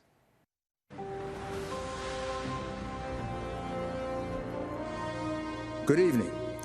My name is Rudy Giuliani, and I'm the former mayor of New York City. In 2013, my city elected a self-described progressive Democrat as mayor. New York City, once described as America's crime capital, had become, by the mid-1990s, America's safest large city. Now today, my city is in shock. Murders, shootings, and violent crime are increasing at percentages unheard of in the past. We're seeing the return of rioting and looting. During riots, this Democrat mayor, like others, has often prevented the police from making arrests. And even when arrests are made, liberal, progressive DAs release the rioters so as not to disrupt the rioting. New Yorkers wonder, how did we get overwhelmed by crime so quickly and decline so fast? Don't let Democrats do to America what they have done to New York. Again, the Democrats are urging you to vote for an obviously defective candidate. Biden has changed his principles so often, he no longer has any principles. He's a Trojan horse with Bernie, AOC, Pelosi, Black Lives Matter, and his party's entire left wing, just waiting to execute their pro-criminal, anti-police socialist policies. The whole unprecedented wave of lawlessness began with a truly just cause: the unforgivable police killing of George Floyd in Minneapolis. Peaceful protests began all over the land. The condemnation of the killing was universal, from President Trump to Democrat leaders. It seemed, for a few brief shining moments, Democrat and Republican leaders would come together with a unified proposal to reduce police misconduct. This possibility was very dangerous to the left. They had a president to beat and a country to destroy. And although an agreement on action against police brutality would be very valuable for the country, it would also make President Trump appear to be an effective leader. They could have none of that. So Black Lives Matter and Antifa sprang into action, and in a flash, they hijacked the peaceful protests into vicious, brutal riots. Soon, protests turned into riots in many other American cities, almost all Democrat. Businesses were burned and crushed, people beaten, shot and killed, police officers routinely assaulted, badly beaten, and occasionally murdered, and the police handcuffed by progressive Democrat mayors from doing anything but observe the crimes and absorb the blows.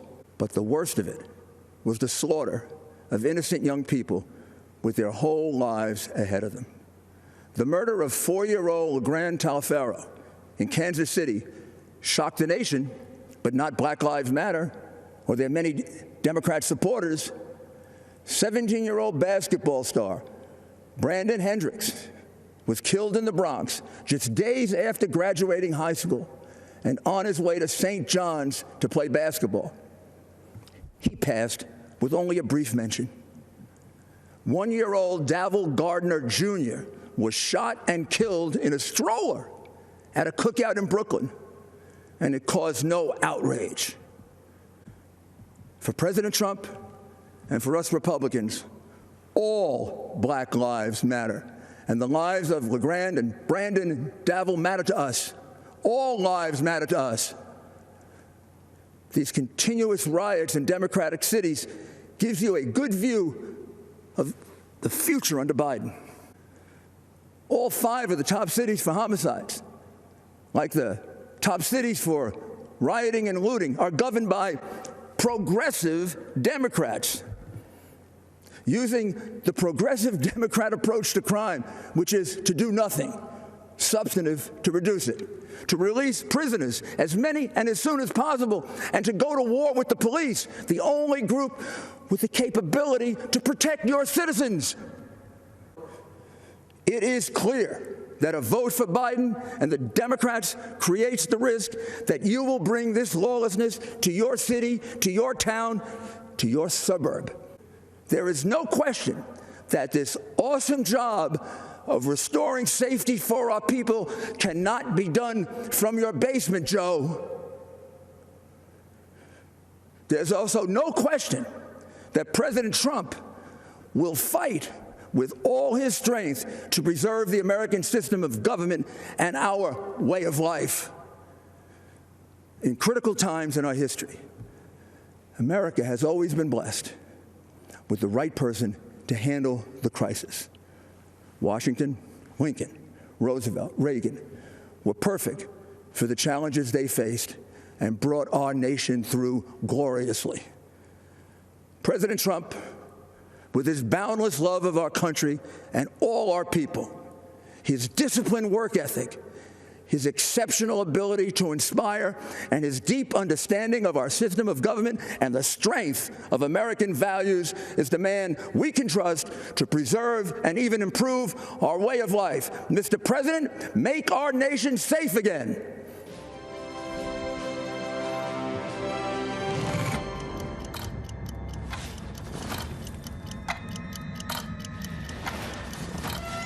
The U.S. attorney announced charges against Dr. Charles Lieber and 2 Chinese nationals today.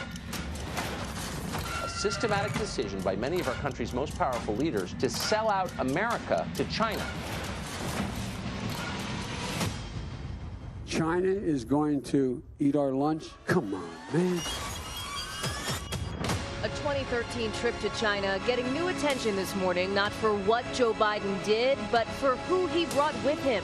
As the threat from China grew larger and more threatening, Biden seemed to grow more accommodating to the Chinese government. Questions about money he made from foreign business dealings while his father was vice president. And they knew they can get to Joe Biden's heart through his son, Hunter Biden. They hoped to raise $1.5 billion. One person who did not want to talk about it, Joe Biden. When it was already clear China had lied to the world in ways that hurt the world about a deadly outbreak of the Wuhan coronavirus, Biden was still flacking for the Chinese government.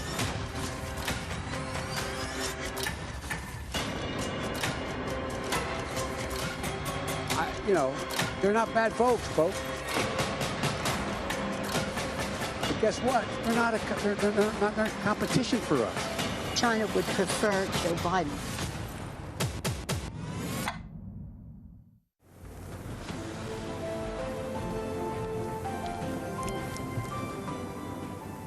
Good evening. I'm Senator Tom Cotton. A lot's changed in 4 years. Back then, we gathered in a rowdy arena. Tonight, you're probably at home, while I stand alone. Stands alone. That was the motto of my old Army unit, the 506th Infantry, the original band of brothers. From the Normandy beaches to the Iraqi desert, we fought alongside each other, but we were always prepared to stand alone. And so it is with our nation. We lead the free world, but we'll stand alone if we must to defend America. Donald Trump understands this. He puts America first. That's why America is safer now than 4 years ago. But Joe Biden would return us to a weak and dangerous past. Barack Obama's own Secretary of Defense said Joe Biden has been wrong on nearly every major national security decision over the past 4 decades. So let's compare the records of Joe Biden and Donald Trump. Joe Biden slashed defense spending again and again. President Trump rebuilt our military and added the Space Force. Joe Biden let ISIS terrorists rampage across the Middle East. President Trump eliminated ISIS's leader and destroyed its caliphate. Joe Biden opposed the mission to kill Osama bin Laden. President Trump avenged the murder of hundreds of Americans by killing Iran's terrorist mastermind, Qasem Soleimani. Joe Biden sent pallets of cash to the Ayatollahs. President Trump ripped up the dangerous Iran nuclear deal. Joe Biden treated Israel like a nuisance. President Trump moved our embassy to Jerusalem and brokered peace deals in the Middle East. Joe Biden coddled socialist dictators in Cuba and Venezuela. President Trump fights against communism in America's backyard and around the world. And on the Communist Party of China, there is no comparison. Joe Biden aided and abetted China's rise for 50 years with terrible trade deals that closed our factories and laid off our workers. President Trump stands up to China's cheating and stealing and lying. Joe Biden allowed Chinese fentanyl to flood across our southern border. President Trump sanctioned Chinese drug dealers for poisoning our kids. Joe Biden said Chinese communists aren't even our competitor, aren't bad folks, just months before they unleashed this plague on the world. President Trump is clear-eyed about the Chinese threat, and he is making China pay. But China's not giving up. In fact, they're rooting for Joe Biden. America's other enemies won't give up either. But Joe Biden would be as wrong and weak over the next 4 years as he has been for the last 50. We need a president who stands up for America, not one who takes a knee. A strong and proud America is a safe America, safe from our enemies and safe from war. No one who's seen the face of war desires to see it again. Too many of our fellow Americans are already honored at the hallowed grounds of Arlington. But if we want peace, we must be strong. Weakness is provocative. President Trump's strength has kept us out of war. Joe Biden won't stand up for America. Donald Trump will. So this November, let's stand with the president and vote to keep America great.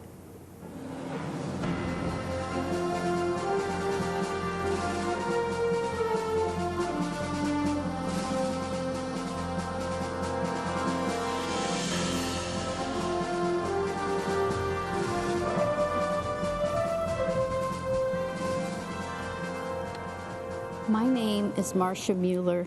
This is my husband, Carl. Our daughter, Kayla, was taken as a hostage and murdered by ISIS. From a young age, Kayla was amazing. She taught herself languages, how to write music, how to play guitar. She worked with troubled youth, military veterans, and Native Americans. Everywhere Kayla went, people smiled. Kayla had a gift to be able to see the world through someone else's eyes. She became a humanitarian aid worker, and when she was helping children at an orphanage in India, Kayla wrote, "I find God in the suffering eyes reflected in mine. If this is how you are revealed to me, this is how I will forever seek you." She went to Turkey to help Syrian refugees in 2012.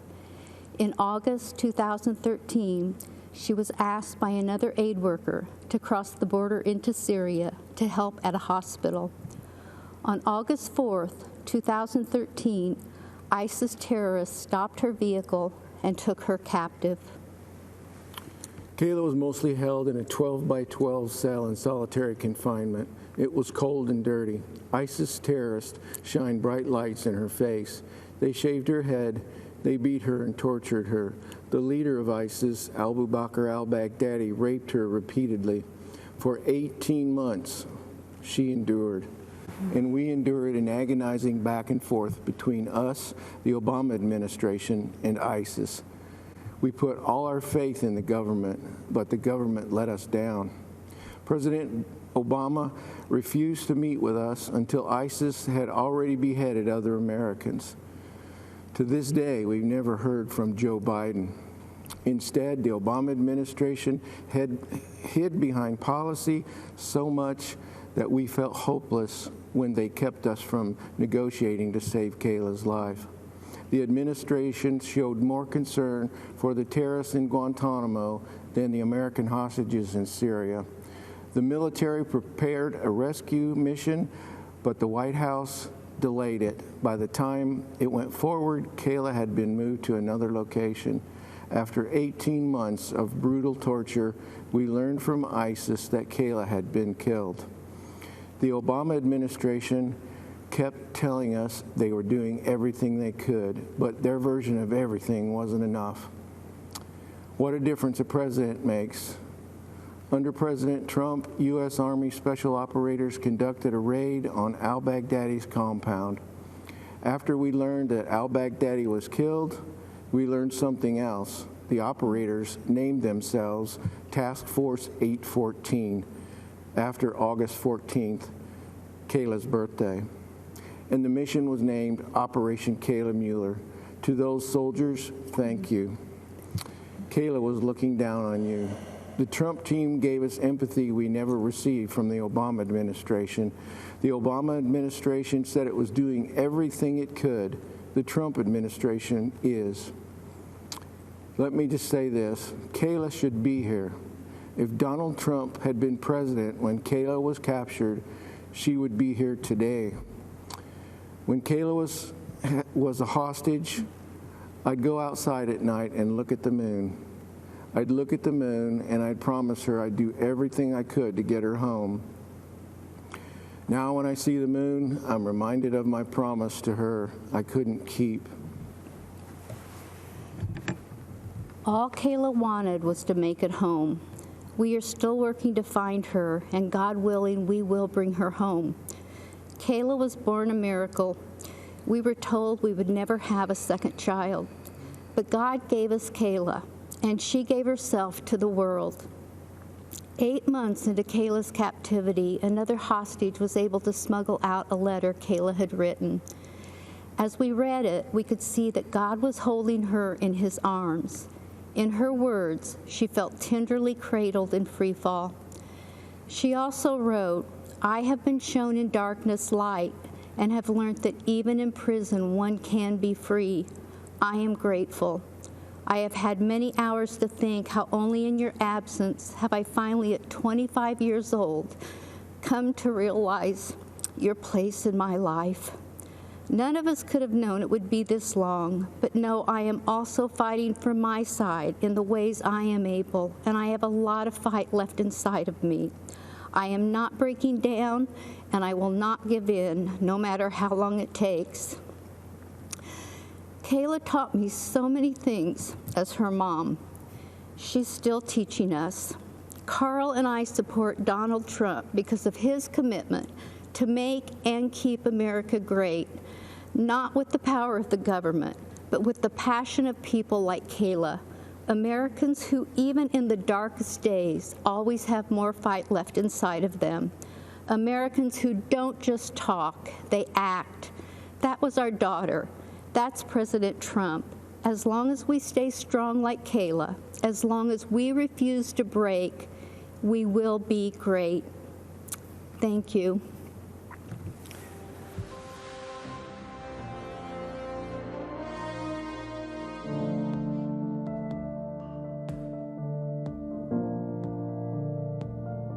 I'm free to hug my family.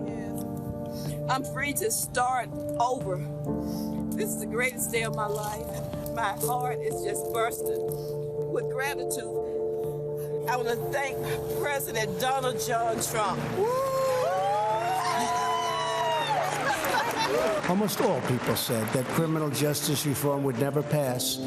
But we came together as a group, we worked across party lines, and we got it done. I'm an example of a woman who has been given a second chance in life. God bless you, and God bless America.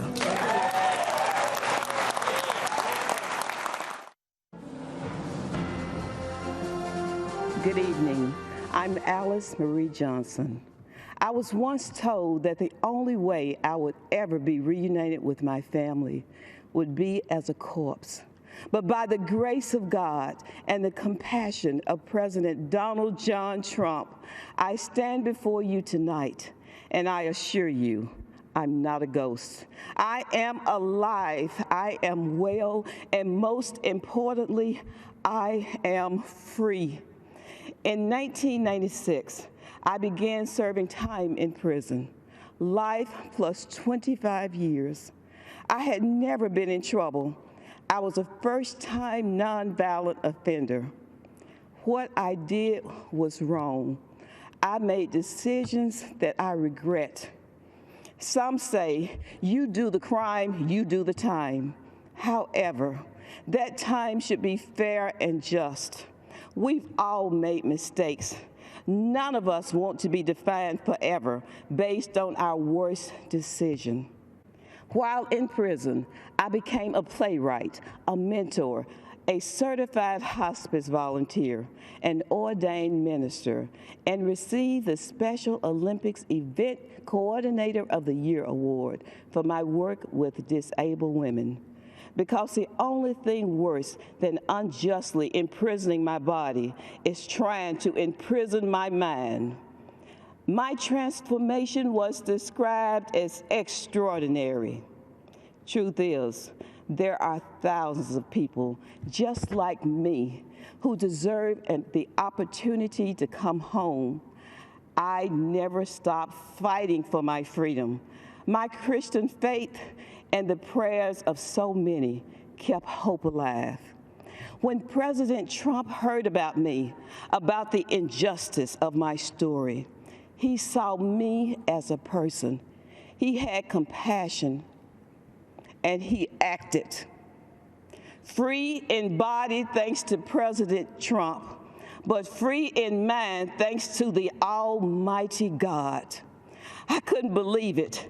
I always remembered that God knew my name, even in my darkest hour, but I never thought a president would. When I was released on June 6, 2018, I ran across that road and hugged my grandchildren for the first time. I'll never forget that feeling. And then I remembered the promise I had made to the men and women I left behind, that I would never stop fighting for them, and I haven't. I'm using my voice to tell their stories, and I pray that my face reminds you of those forgotten faces. 6 months after President Trump granted me a second chance, he signed the First Step Act into law. It was real justice reform, and it brought joy, hope, and freedom to thousands of well-deserving people. I hollered, hallelujah! My faith in justice and mercy was rewarded. Imagine getting to hug your loved ones again, and to think this first step meant so much to so many. I can't wait because we're just getting started. The nearly 22 years I spent in prison were not wasted. God had a purpose and a plan for my life. I was not delayed or denied. I was destined for such a time as this. I pray that you will not just hear this message, but that you will be inspired by my story, and your compassion will lead you to take action for those who are forgotten. That's what our president, Donald Trump, did for me. And for that, I will be forever grateful. God bless you. God bless President Trump. And God bless America. Thank you.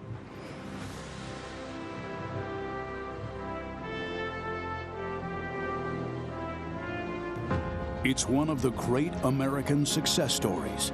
A builder who left his mark on skylines around the world. A businessman with an extraordinary ability to communicate directly with the American people. A leader who grew tired of politicians, leading our country down a road to ruin. He didn't do it for money, or power, or fame. He had all that. He did it because of his love for our great country. And we will make America great again. Donald J. Trump beat the odds, smashed the establishment, and won the presidency for the American people. Donald Trump has defeated Hillary Clinton to become president-elect. Hillary Clinton has called Donald Trump to concede the race. It has been a stunning night. It has been a historic night. Washington, D.C., the establishment is terrified, and they should be. They were all of them wrong, making this one of the greatest upsets in American political history. Immediately upon taking office, President Trump changed things. But change threatened the establishment, and the establishment fought back. Democrat obstruction, phony investigations, the dishonest media, an incredible 92% of stories are negative. No president has seen anything like it. Despite everything they threw at him, President Trump delivered for the American people, and he delivered like never before. Building the strongest economy in American history, 7 million new jobs, the lowest ever unemployment for Black and Hispanic Americans, ending the Biden era of lopsided trade deals that sent our factories overseas, passing the historic USMCA, taking on China, winning the trade war, protecting and strengthening Medicare and Social Security, lowering the cost of insulin, delivering the first real drop in drug prices in 50 years, restoring our military, fixing the VA, bringing our troops home, and taking the world's deadliest terrorists off the battlefield. Soleimani, al-Baghdadi, ISIS, brought to justice. Moving America's embassy to Jerusalem, a new era of strength and solidarity with our ally Israel. Negotiating a historic peace deal between Israel and the United Arab Emirates, securing our border, miles of new border wall being built, illegal immigration dropped to the lowest point in a decade, tackling the coronavirus head-on, banning travel from China, mobilizing government, business, and the American people to manufacture masks, ventilators, and medical supplies, and launching Operation Warp Speed, an unprecedented effort to develop a vaccine to eradicate the coronavirus from the face of the earth in record time. President Trump has accomplished more for the American people in 4 years than any other president in history. And in his second term, he will lead America to even greater heights, draining the swamp, rebuilding the economy, bringing back millions of jobs, creating 10 million new jobs in 10 months, new opportunities for all Americans, not just those at the top, lowering drug costs, expanding access to high-quality health care for every American family, defending America's police, restoring law and order to our cities, stopping illegal immigration and protecting American families, and ending America's reliance on China once and for all, bringing back jobs and factories, making medicine and products in America again. President Trump will rebuild America's infrastructure, renew hope and our entrepreneurial spirit for a new generation, and restore the American dream. It won't be easy, never pretty.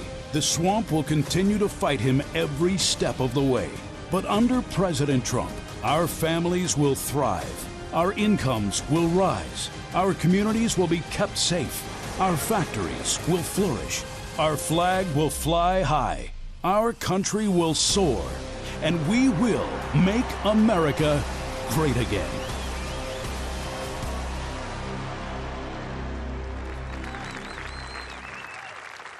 Ladies and gentlemen, please welcome Ivanka Trump.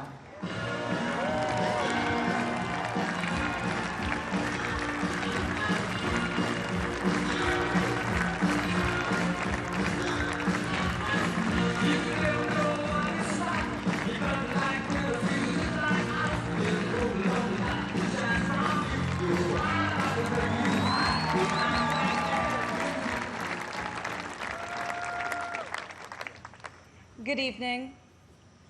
Before I begin, I want to send a special message to everyone who's been affected by Hurricane Laura. Our hearts are with you.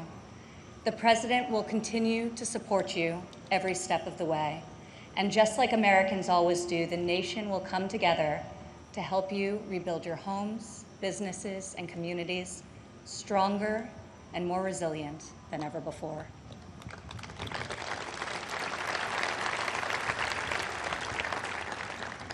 Four years ago, I introduced to you a builder, an entrepreneur, an outsider, and the people's nominee for President of the United States. Tonight, I stand before you as the proud daughter of the people's president.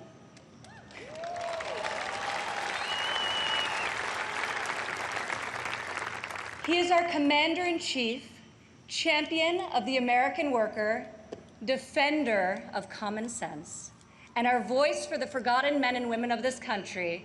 He is our president and my father, Donald J. Trump.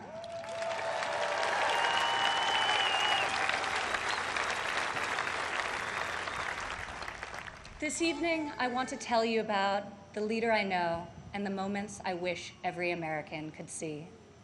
I want to tell you the story of a president who is fighting for you from dawn to midnight, when the cameras have left, the microphones are off, and the decisions really count.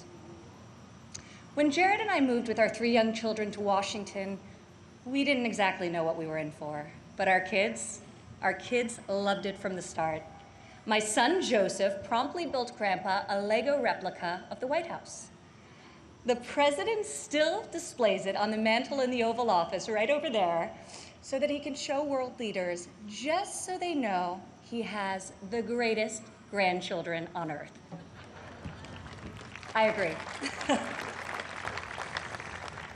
Over the last 4 years, we've learned a lot. I've seen in Washington it's easy for politicians to survive if they silence their convictions and skip the hard fights. I couldn't believe so many politicians actually prefer to complain about a problem rather than fix it. I was shocked to see people leave major challenges unsolved so they can blame the other side, campaign on the same issue in the next election. But Donald Trump did not come to Washington to win praise from the Beltway elites. Donald Trump came to Washington for one reason, and one reason alone: to make America great again.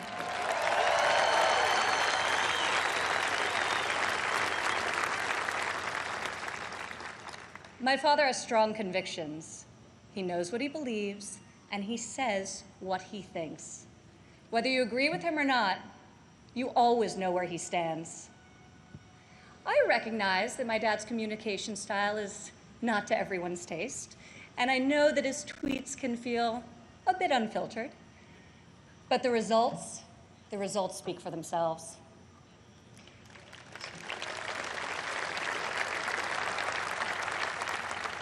He is so unapologetic about his beliefs that he has caused me and countless Americans to take a hard look at our own convictions and ask ourselves, what do we stand for?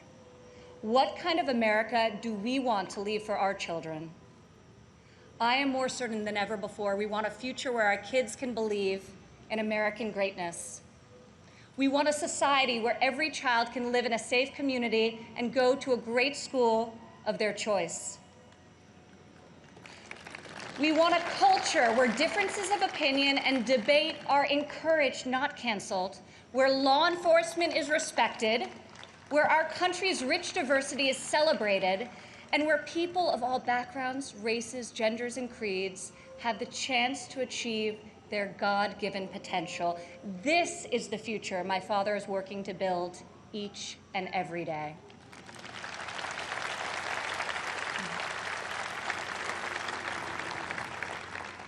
Building, after all, is what he's done his whole life. He has admired and befriended construction workers on countless job sites.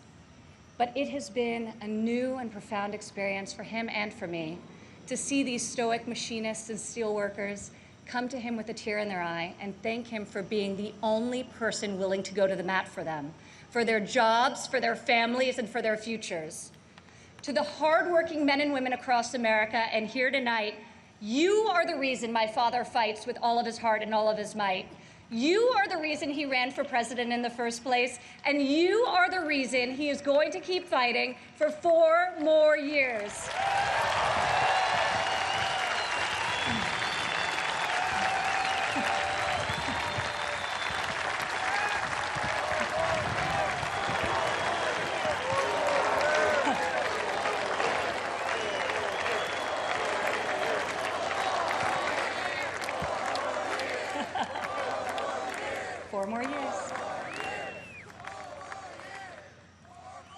I remember one evening in early February of 2018, we were in the Oval Office with my father's top economic advisors, and the president was pushing to keep the promise he made to renegotiate the bad trade deals that had gutted millions of middle-class jobs. Most of his advisors argued that the economy was so strong following our historic tax and regulatory cuts that it didn't make sense to risk rocking the boat. After the meeting, as I walked with my father back towards the residence, he said, "You know, the reason this has never been done before is because our leaders haven't had the guts. When the economy is good, they settle for good, and when things are bad, they don't have the will or ability, so they kick the can until it's someone else's problem." He was right. If my father didn't take on these fights, no one would. In the months that followed, President Trump refused to settle for a good deal. He wanted a great deal, and ultimately, that is exactly what we got.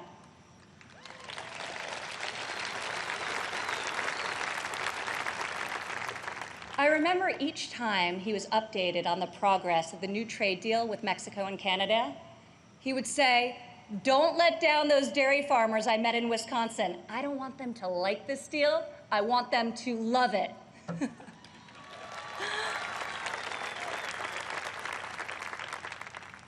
Today, in the midst of this unprecedented global pandemic, it's more clear than ever that our president was absolutely correct to take on trade when he did and bring our jobs, our factories, and our life-saving medicines back to the USA.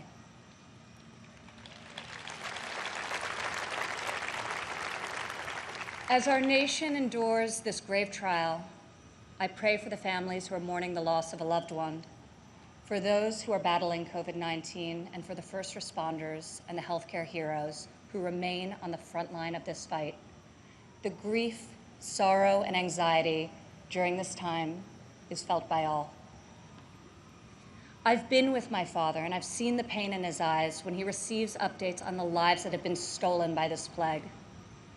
I have witnessed him make some of the most difficult decisions of his life. I sat with him in the Oval Office as he stopped travel to Europe.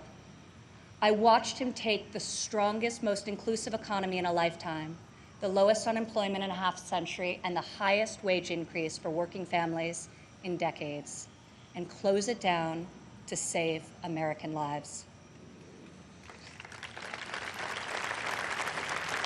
It is why our president rapidly mobilized the full force of government and the private sector to produce ventilators within weeks, to build the most robust testing system in the world, and to develop safe and effective treatments, and very, very soon a vaccine. My father isn't deterred by defeatist thinkers. The word impossible, well, it only motivates him. Donald Trump rejects the cynical notion that this country's greatest achievements are behind us. He believes that nothing is beyond our reach and that the best is yet to come.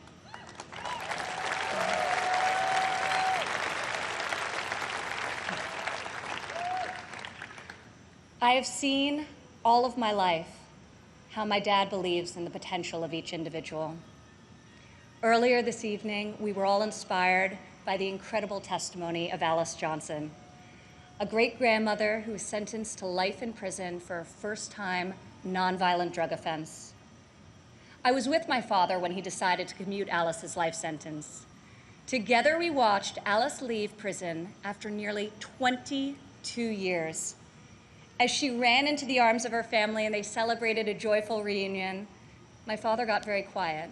I could see the emotion on his face. After a long silence, he looked at me and said, "Imagine how many people there are just like Alice." From that point on, he became a voice for those who had been unfairly silenced in our prison system. President Trump rectified the disparities of the 1994 Biden crime bill that disproportionately hurt African Americans. Against all odds, he brought together Republicans and Democrats and passed the most significant criminal justice reform of our generation, and we're just getting started.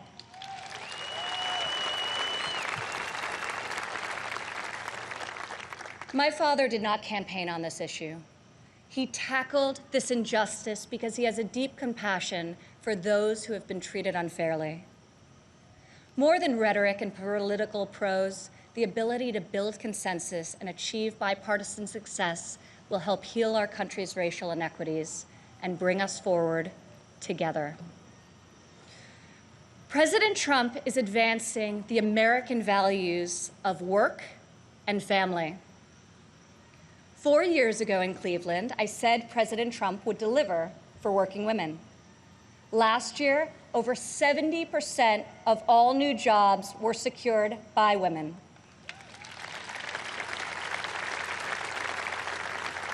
Four years ago, I told you my father would focus on making childcare affordable and accessible.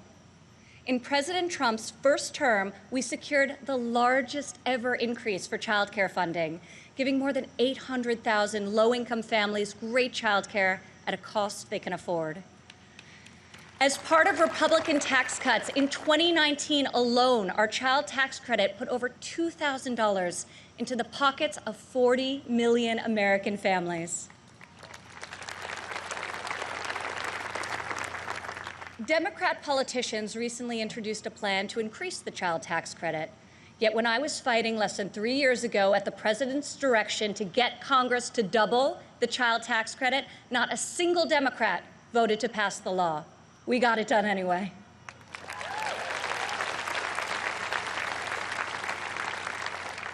Four years ago, I promised that President Trump would support mothers in the workforce. In his first year in office, he signed into law the first ever national paid leave tax credit. Today, 8 million more Americans have access to this benefit.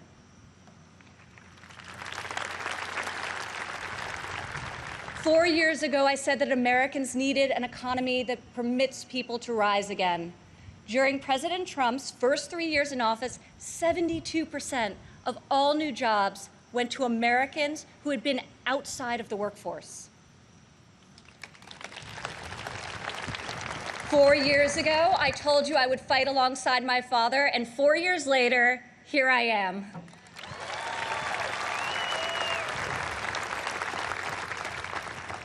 Many of the issues my father has championed are not historically Republican priorities. Yet where Washington chooses sides, our president chooses common sense. Where politicians choose party, our president chooses people.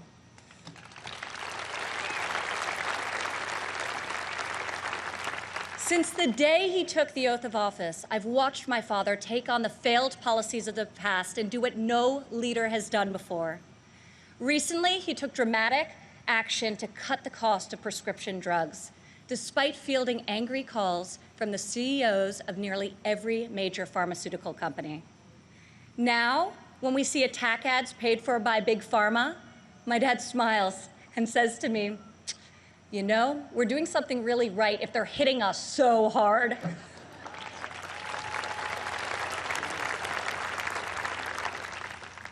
This spring, our president saw that American crops were going to waste because food supply chains were disrupted by the virus. He directed Secretary Perdue and me to find a way to get this nutritious food, fresh fruit, vegetables, meat, and dairy, to families most in need. Within a matter of days, we launched the Farmers to Family Food Box program, which has now delivered over 100 million meals into the hands of American families.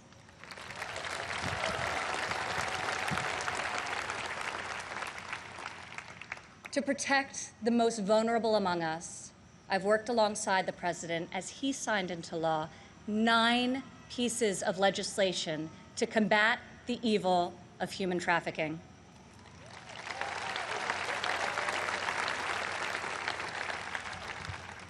I've stood by my father's side at Dover Air Force Base as he's received our fallen heroes, and each time it has steeled his resolve to finally stop the endless foreign wars.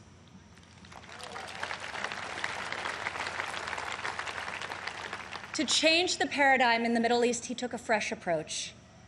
I heard foreign leaders beg him not to move the American embassy to Jerusalem, yet he delivered on a promise also made and unfulfilled by past presidents because my father knew that it was the right thing to do. Defying all expectations, just weeks ago, he rewrote history again by making a peace agreement in the Middle East, the biggest breakthrough in a quarter century.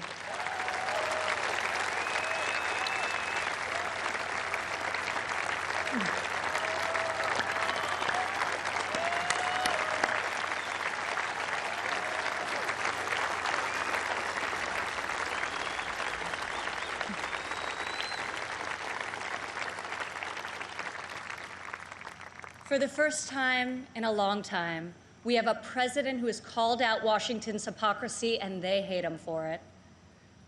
Dad, people attack you for being unconventional, but I love you for being real, and I respect you for being effective. Our president refuses to surrender his beliefs to score point with the political elite. To my father, you are the elite. You are the only people he cares about scoring points with. If these problems were easy to solve, previous presidents would have done so. But you don't achieve different results by doing things the same way. Washington has not changed Donald Trump. Donald Trump has changed Washington.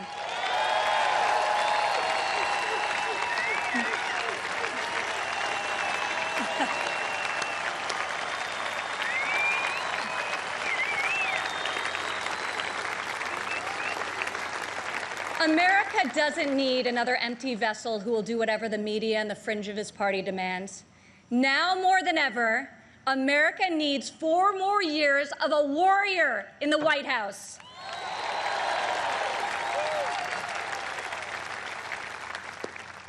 Tonight, I could not be more proud to introduce my father, a man I know was made for this moment in history. My fellow Americans, our First Lady, and the 45th President of the United States, Donald J. Trump.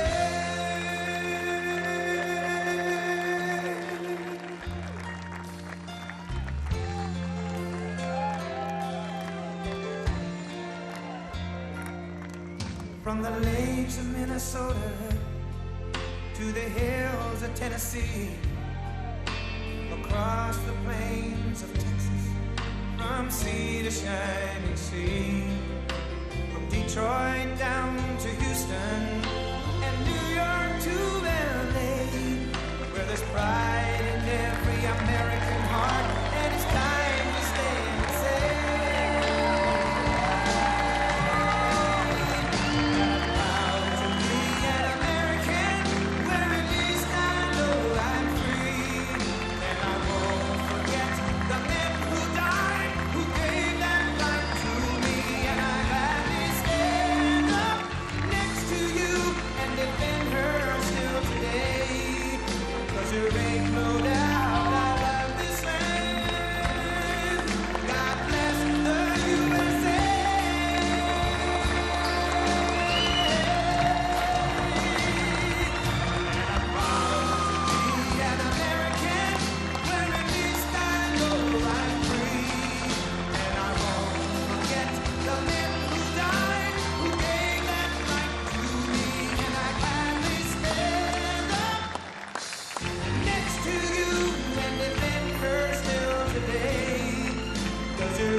Thank you very much. Thank you very much. Thank you. Thank you very much. Friends, delegates, and distinguished guests, please. I stand before you tonight, honored by your support, proud of the extraordinary progress we have made together over the last 4 incredible years, and brimming with confidence in the bright future we will build for America over the next 4 years.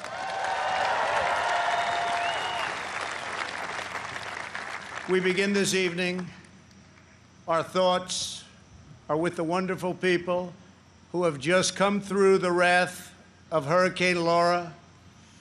We are working closely with state and local officials in Texas, Louisiana, Arkansas, Mississippi, sparing no effort to save lives. While the hurricane was fierce, one of the strongest to make landfall in 150 years, the casualties and damage were far less than thought possible only 24 hours ago. And this is due to the great work of FEMA, law enforcement, and the individual states. I will be going this weekend, and congratulations, thank you for that great job out there. We really appreciate it. We are one national family, and we will always protect, love, and care for each other. Here tonight are the people who have made my journey possible and filled my life with so much joy. For her incredible service to our nation and its children, I want to thank our magnificent First Lady.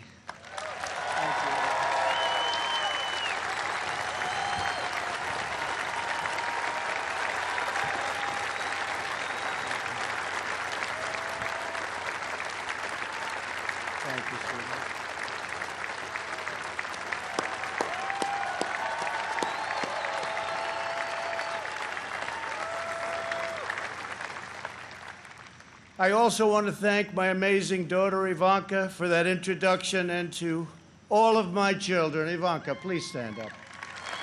Great job. And to all of my children and grandchildren, I love you more than words can express. I know my brother Robert is looking down on us right now from heaven. He was a great brother and was very proud of the job we are all doing. Thank you. We love you, Robert. Let us also take a moment to show our profound appreciation for a man who has always fought by our side and stood up for our values, a man of deep faith and steadfast conviction, our Vice President, Mike Pence.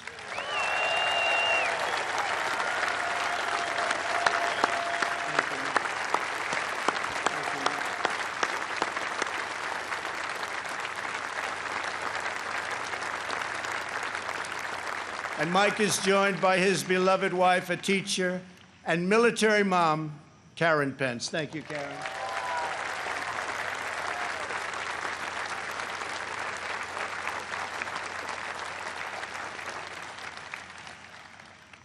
My fellow Americans, tonight, with a heart full of gratitude and boundless optimism, I profoundly accept this nomination for President of the United States.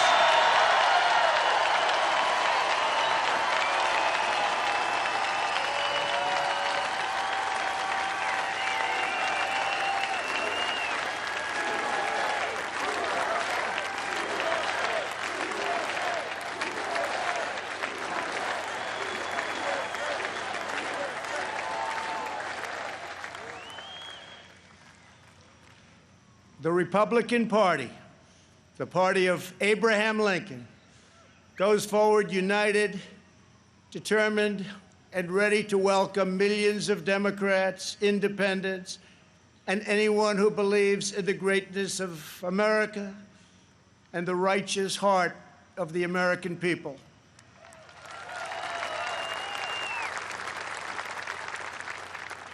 In a new term as president, we will again build the greatest economy in history, quickly returning to full employment, soaring incomes, and record prosperity.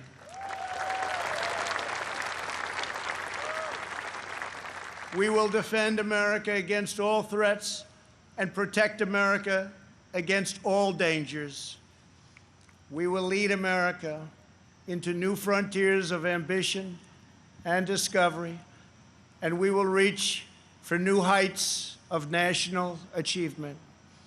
We will rekindle new faith in our values, new pride in our history, and a new spirit of unity that can only be realized through love for our great country.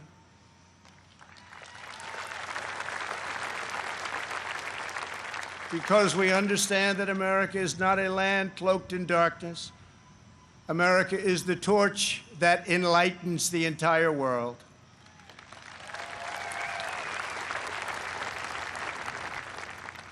Gathered here at our beautiful and majestic White House, known all over the world as the People's House, we cannot help but marvel at the miracle that is our great American story. This has been the home of larger-than-life figures like Teddy Roosevelt and Andrew Jackson, who rallied Americans to bold visions of a bigger and brighter future. Within these walls lived tenacious generals like President Grant and Eisenhower, who led our soldiers in the cause of freedom. From these grounds, Thomas Jefferson sent Lewis and Clark on a daring expedition to cross a wild and uncharted continent. In the depths of a bloody civil war, President Abraham Lincoln looked out these very windows upon a half-completed Washington Monument and asked God, in his providence, to save our nation. 2 weeks after Pearl Harbor, Franklin Delano Roosevelt welcomed Winston Churchill, and just inside, they set our people on a course to victory in the Second World War. In recent months, our nation and the entire planet has been struck by a new and powerful, invisible enemy. Like those brave Americans before us, we are meeting this challenge. We are delivering life-saving therapies and will produce a vaccine before the end of the year, or maybe even sooner.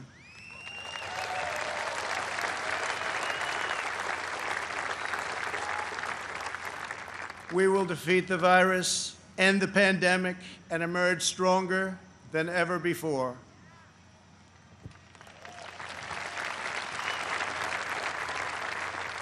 What united generations past was an unshakable confidence in America's destiny and an unbreakable faith in the American people. They knew that our country is blessed by God and has a special purpose in this world. It is that conviction that inspired the formation of our union, our westward expansion, the abolition of slavery, the passage of civil rights, the space program, and the overthrow of fascism, tyranny, and communism. This towering American spirit has prevailed over every challenge and lifted us to the summit of human endeavor. And yet, despite all of our greatness as a nation, everything we have achieved is now in danger. This is the most important election in the history of our country.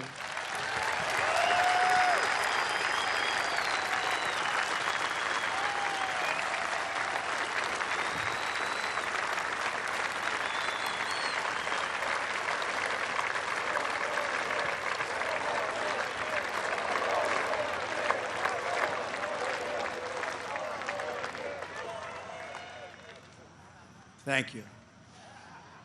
At no time before have voters faced a clearer choice between two parties, two visions, two philosophies, or two agendas. This election will decide whether we save the American dream or whether we allow a socialist agenda to demolish our cherished destiny.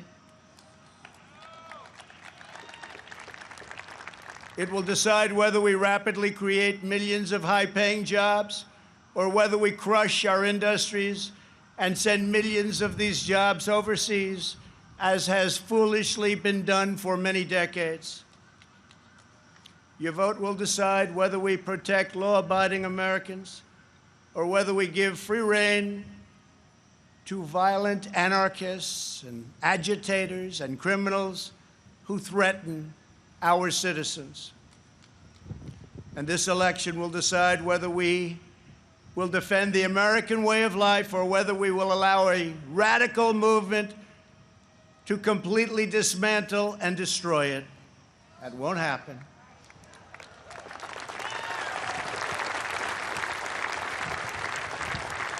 At the Democrat National Convention, Joe Biden and his party repeatedly assailed America as a land of racial, economic, and social injustice.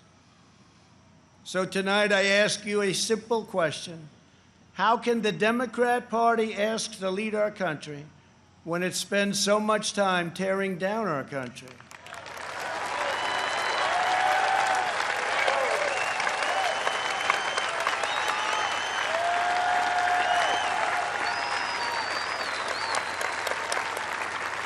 In the left's backward view, they do not see America as the most free, just, and exceptional nation on earth. Instead, they see a wicked nation that must be punished for its sins. Our opponents say that redemption for you can only come from giving power to them. This is a tired anthem spoken by every repressive movement throughout history. But in this country, we don't look to career politicians for salvation. In America, we don't turn to government to restore our souls. We put our faith in Almighty God.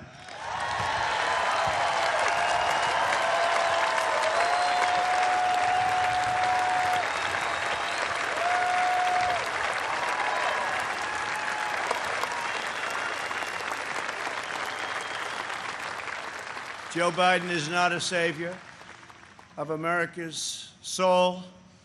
He is the destroyer of America's jobs, and if given the chance, he will be the destroyer of American greatness.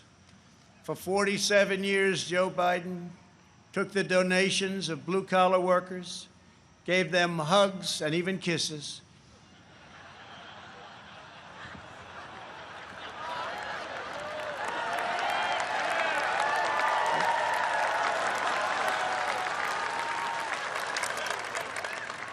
and told them he felt their pain, and then he flew back to Washington and voted to ship our jobs to China and many other distant lands.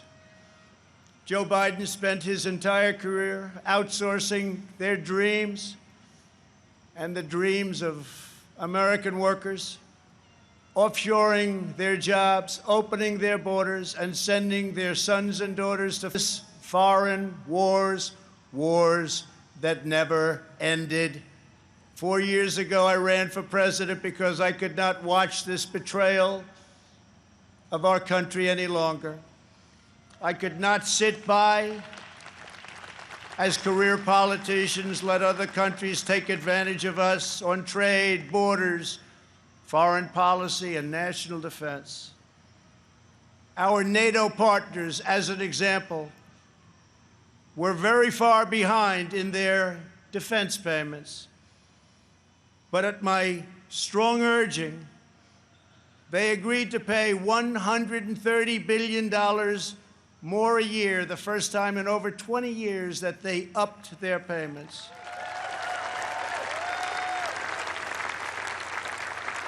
And this $130 billion will ultimately go to $400 billion a year. And Secretary General Stoltenberg, who heads NATO, was amazed after watching for so many years and said that President Trump did what no one else was able to do. Thank you.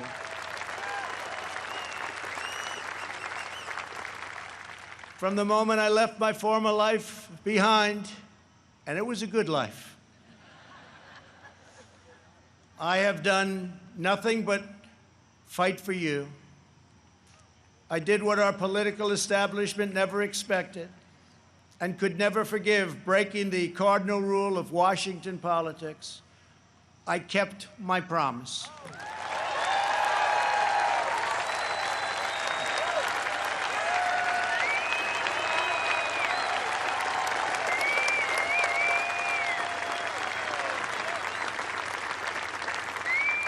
Together, we have ended the rule of the failed political class, and they are desperate to get their power back by any means necessary. You've seen that. They are angry at me because instead of putting them first, I very simply said, America first.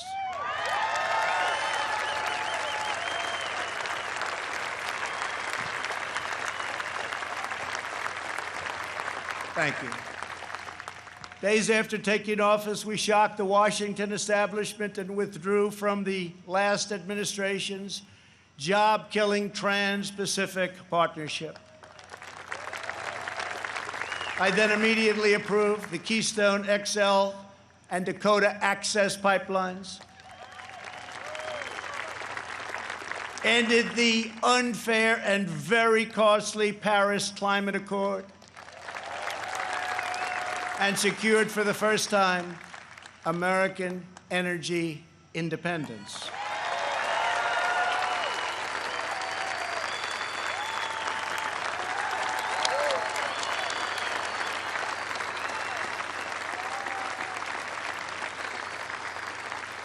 We passed record-setting tax and regulation cuts at a rate nobody had ever seen before. Within 3 short years, we built the strongest economy in the history of the world. Washington insiders asked me not to stand up to China. They pleaded with me to let China continue stealing our jobs, ripping us off, and robbing our country blind. But I kept my word to the American people. We took the toughest, boldest, strongest, and hardest-hitting action against China in American history by far.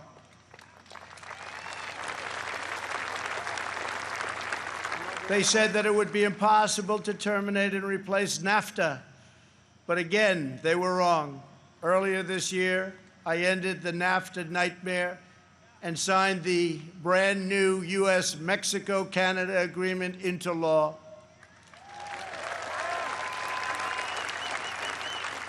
And right now, auto companies and others are building their plants and factories in America, not firing their employees, and not deserting us for other countries. In perhaps no area did the Washington special interests try harder to stop us than on my policy of pro-American immigration. But I refuse to back down, and today America's borders are more secure than ever before.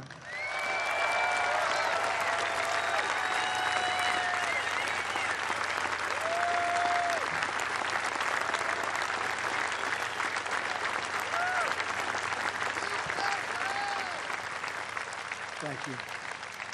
We ended catch and release, stopped asylum fraud, took down human traffickers who prey on women and children, and we have deported 20,000 gang members and 500,000 criminal aliens.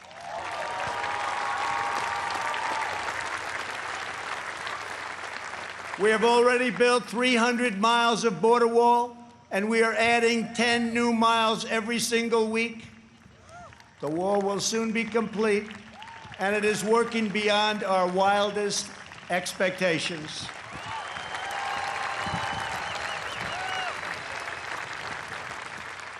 We are joined this evening by members of the Border Patrol Union, representing our country's courageous border agents. Thank you very much for being here. Thank you. Brave, brave people.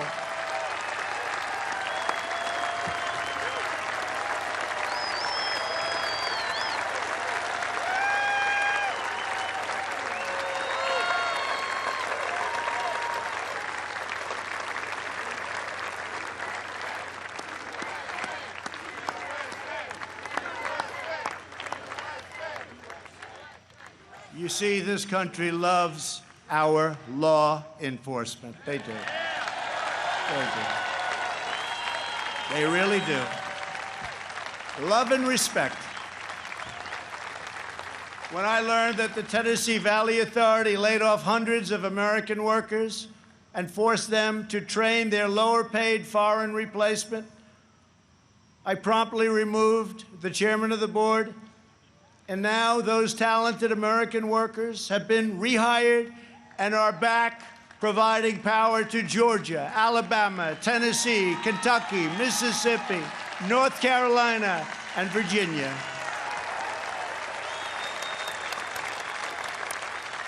They have their old jobs back, and some are here with us this evening. Please stand. You went through a lot. Please stand. Thank you. Thank you very much. You've been through a lot. Thank you very much. Last month, I took on Big Pharma. You think that's easy? It's not. And signed orders that will massively lower the cost of your prescription drugs and give critically ill patients access to life-saving cures. We passed the decades-long-awaited right to try. Right to try.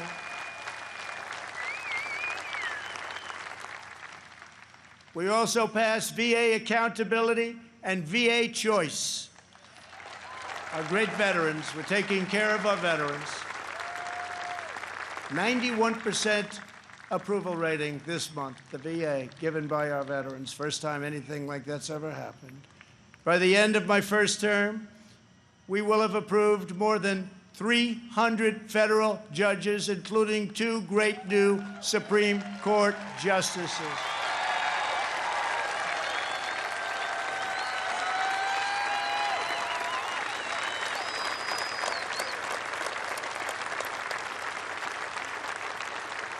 And to bring prosperity to our forgotten inner cities, we worked hard to pass historic criminal justice reform, prison reform, opportunity zones, and long-term funding of historically black colleges and universities. And before the China virus came in, produced the best unemployment numbers for African Americans, Hispanic Americans, and Asian Americans ever recorded.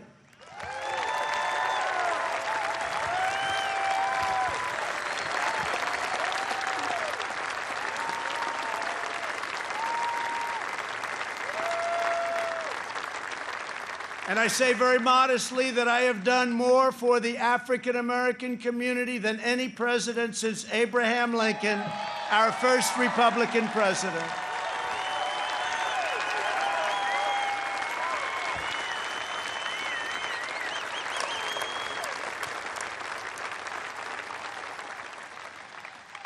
And I have done more in 3 years for the black community than Joe Biden has done in 47 years.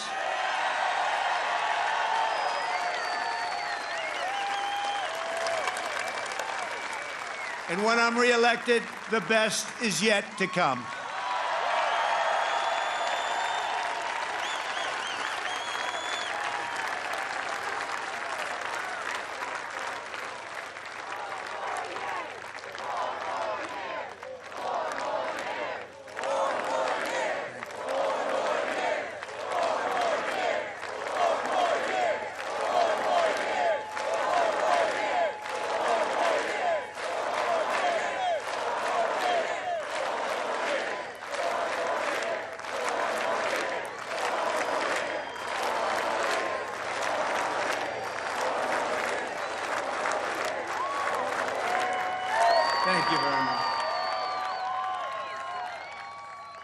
When I took office, the Middle East was in total chaos. ISIS was rampaging, Iran was on the rise, and the war in Afghanistan had no end in sight. I withdrew from the terrible one-sided Iran nuclear deal. Unlike many presidents before me, I kept my promise, recognized Israel's true capital, and moved our embassy to Jerusalem.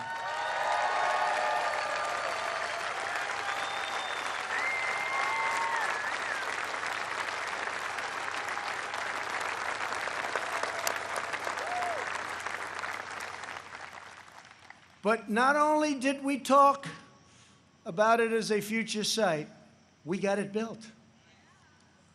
Rather than spending $1 billion on a new building as planned, we took an already owned existing building in a better location. Real estate deal, right? And opened it at a cost of less than $500,000.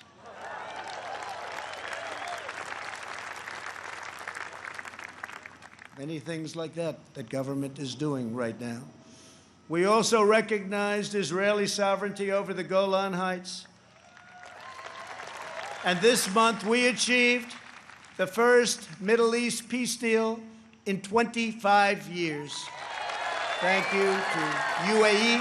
Thank you to Israel.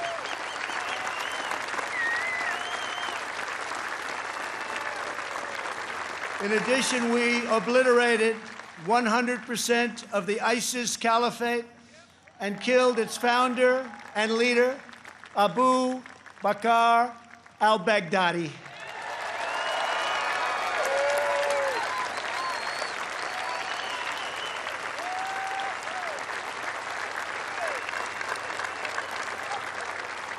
Then in a separate operation, we eliminated the world's #1 terrorist by far, Qasem Soleimani.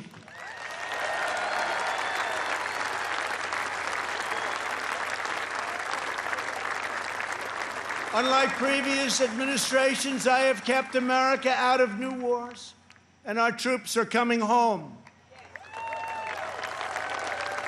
We have spent nearly $2.5 trillion on completely rebuilding our military, which was very badly depleted when I took office, as you know.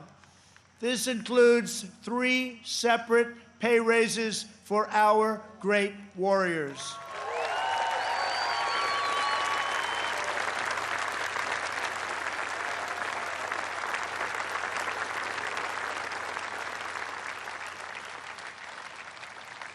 We also launched the Space Force, the first new branch of the United States military since the Air Force was created almost 75 years ago.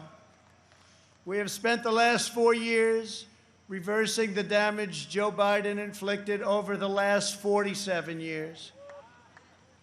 Biden's record is a shameful roll call of the most catastrophic betrayals and blunders in our lifetime. He has spent his entire career on the wrong side of history. Biden voted for the NAFTA disaster, the single worst trade deal ever enacted. He supported China's entry into the World Trade Organization, one of the greatest economic disasters of all time. After those Biden calamities, the United States lost 1 in 4 manufacturing jobs. We laid off workers in Michigan, Ohio, New Hampshire, Pennsylvania, and many other states. They didn't want to hear Biden's hollow words of empathy. They wanted their jobs back. As vice president, he supported the Trans-Pacific Partnership, which would have been a death sentence for the U.S. auto industry.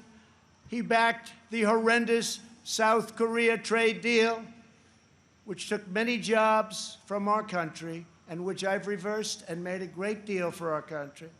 He repeatedly supported mass amnesty for illegal immigrants. He voted for the Iraq War. He opposed the mission to take out Osama bin Laden. He opposed killing Soleimani. He oversaw the rise of ISIS and cheered the rise of China as a positive development for America and the world, some positive development. That's why China supports Joe Biden and desperately wants him to win. I can tell you that upon very good information. China would own our country if Joe Biden got elected. Unlike Biden, I will hold them fully accountable for the tragedy that they caused all over the world. In recent months, our nation and the world has been hit by the once-in-a-century pandemic that China allowed to spread around the globe. They could have stopped it, but they allowed it to come out.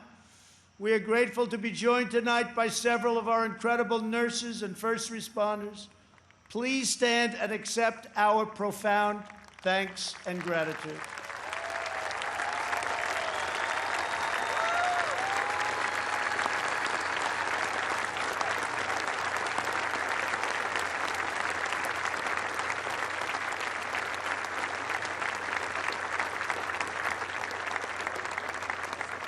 Many Americans, including me, have sadly lost friends and cherished loved ones to this horrible disease.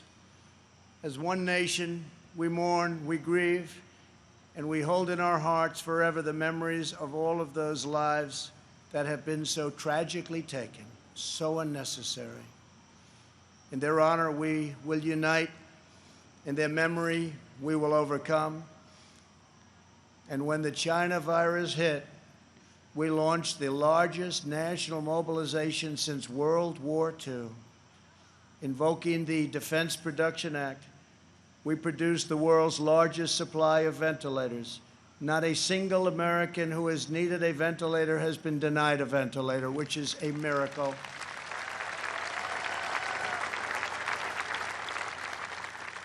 Good job heading the task force by our great Vice President. Thank you very much, Mike. Please stand up.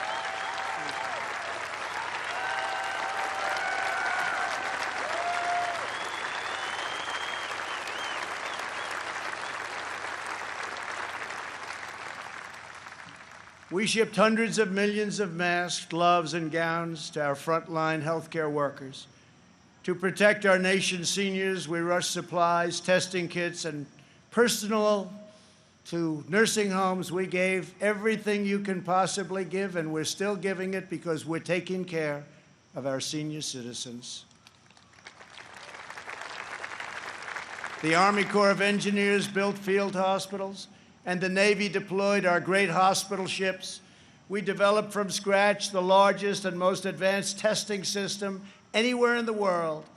America has tested more than every country in Europe put together, and more than every nation in the Western Hemisphere combined. Think of that. We have conducted 40 million more tests than the next closest nation, which is India. We developed a wide array of effective treatments, including a powerful antibody treatment known as convalescent plasma. You saw that on Sunday night when we announced it, that will save thousands and thousands of lives. Thanks to advances, we have pioneered the fatality rate, and you look at it and you look at the numbers, it has been reduced by 80% since April, 80%. The United States has among the lowest case fatality rates of any major country anywhere in the world. The European Union's case fatality rate is nearly 3 times higher than ours, but you don't hear that. They don't write about that. They don't want to write about that. They don't want you to know those things. Altogether, the nations of Europe have experienced a 30% greater increase in excess mortality than the United States. Think of that. We enacted the largest package of financial relief in American history. Thanks to our Paycheck Protection Program, we have saved or supported more than 50 million American jobs. That's one of the reasons that we're advancing so rapidly with our economy. Great job. As a result, we have seen the smallest economic contraction of any major Western nation, and we are recovering at a much faster rate than anybody. Over the past 3 months, we have gained over 9 million jobs, and that's a record in the history of our country. Unfortunately, from the beginning, our opponents have shown themselves capable of nothing but a partisan ability to criticize. When I took bold action to issue a travel ban on China very early indeed, Joe Biden called it hysterical and xenophobic. And then I introduced a ban on Europe very early again. If we had listened to Joe, hundreds of thousands more Americans would have died. Instead of following the science, Joe Biden wants to inflict a painful shutdown on the entire country. His shutdown would inflict unthinkable and lasting harm on our nation's children, families, and citizens of all backgrounds. The cost of the Biden shutdown would be measured in increased drug overdoses, depression, alcohol addiction, suicides, heart attacks, economic devastation, job loss, and much more. Joe Biden's plan is not a solution to the virus, but rather it's a surrender to the virus.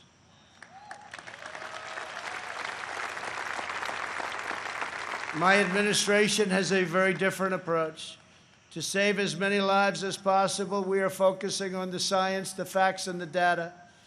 We are aggressively sheltering those at highest risk, especially the elderly, while allowing lower-risk Americans to safely return to work and to school. And we want to see so many of those great states be opened by Democrats. We want them to be open. They have to be open. They have to get back to work. They have to get back to work, and they have to get back to school. Most importantly, we are marshaling America's scientific genius to produce a vaccine in record time. Under Operation Warp Speed, we have 3 different vaccines in the final stage of trials. Right now, years ahead of what has been achieved before. Nobody thought it could ever be done this fast. Normally, it would be years, and we did it in a matter of a few months. We are producing them in advance so that hundreds of millions of doses will be quickly available. We will have a safe and effective vaccine this year, and together we will crush the virus.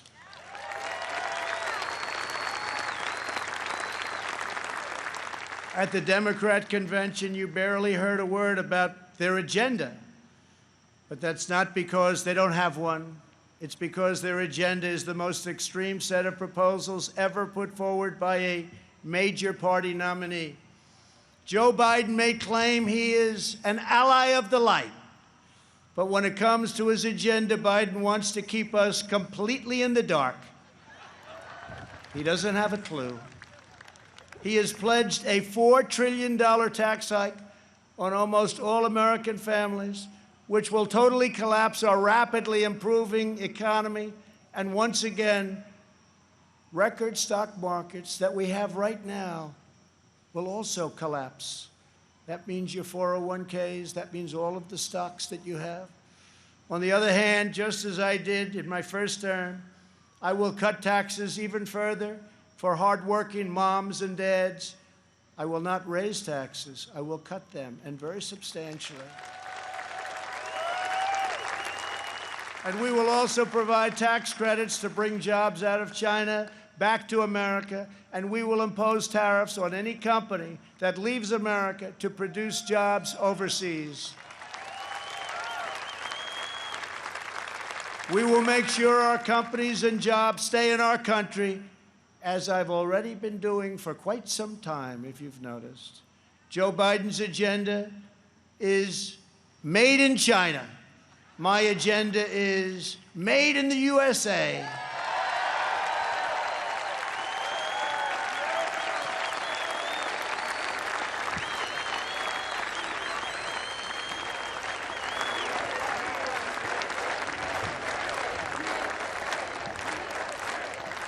Biden has promised to abolish the production of American oil, coal, shale, and natural gas, laying waste to the economies of Pennsylvania, Ohio, Texas, North Dakota, Oklahoma, Colorado, and New Mexico, destroying those states, absolutely destroying those states and others.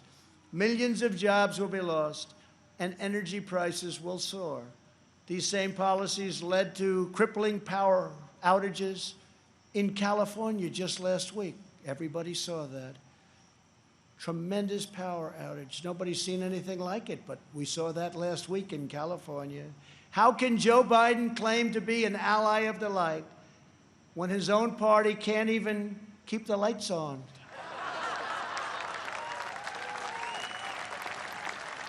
Joe Biden's campaign has even published a 110-page policy platform. You can't get away from this. Co-authored with far-left Senator, crazy Bernie Sanders. The Biden-Bernie manifesto calls for suspending all removals of illegal aliens, implementing nationwide catch and release, and providing illegal aliens with free, taxpayer-funded lawyers. Everybody gets a lawyer. Come on over to our country. Everybody has a lawyer. We have a lawyer for you. That's what we need is more lawyers. Joe Biden recently raised his hand on the debate stage and promised to your giveaway, he was going to give it away, your health care dollars to illegal immigrants, which is going to bring massive number of immigrants into our country. Massive numbers will pour into our country in order to get all of the goodies that they want to give, education, health care, everything. He also supports deadly sanctuary cities that protect criminal aliens. He promised to end national security travel bans from jihadist nations, and he pledged to increase refugee admissions by 700%. This is in the manifesto. The Biden plan would eliminate America's borders in the middle of a global pandemic, and he's even talking about taking the wall down. How about that? Biden also vowed to oppose school choice and close all charter schools, ripping away the ladder of opportunity for Black and Hispanic children.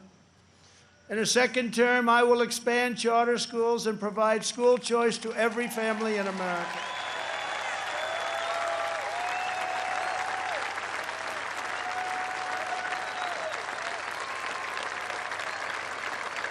And we will always treat our teachers with the tremendous respect that they deserve. Great people. Great, great people. Joe Biden claims he has empathy for the vulnerable, yet the party he leads supports the extreme late-term abortion of defenseless babies right up until the moment of birth. Democrat leaders talk about moral decency, but they have no problem with stopping a baby's beating heart in the 9th month of pregnancy. Democrat politicians refuse to protect innocent life, and then they lecture us about morality and saving America's soul. Tonight, we proudly declare that all children, born and unborn, have a God-given right to life.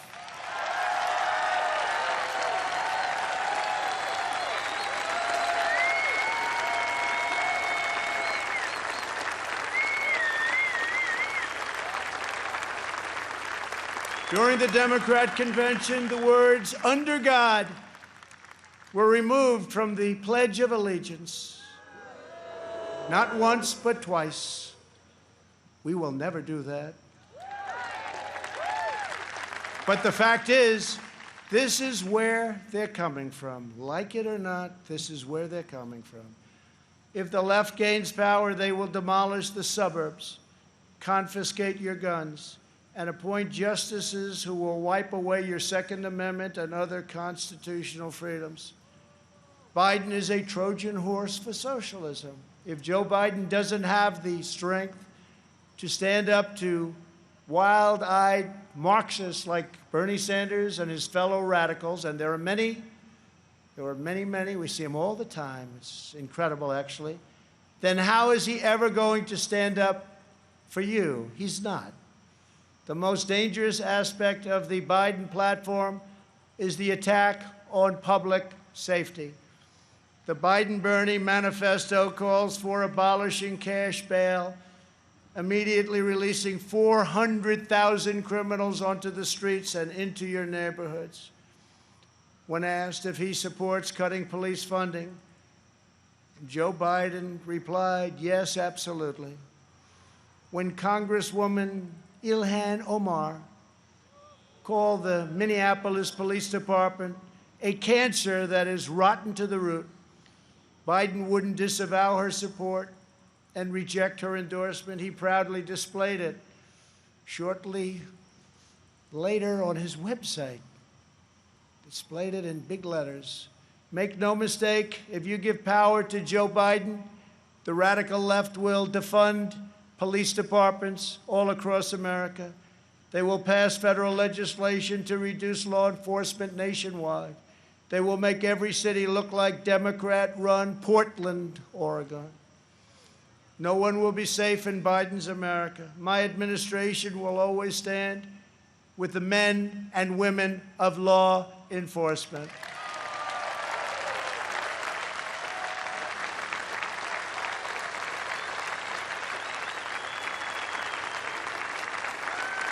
Every day, police officers risk their lives to keep us safe, and every year, many sacrifice their lives in the line of duty.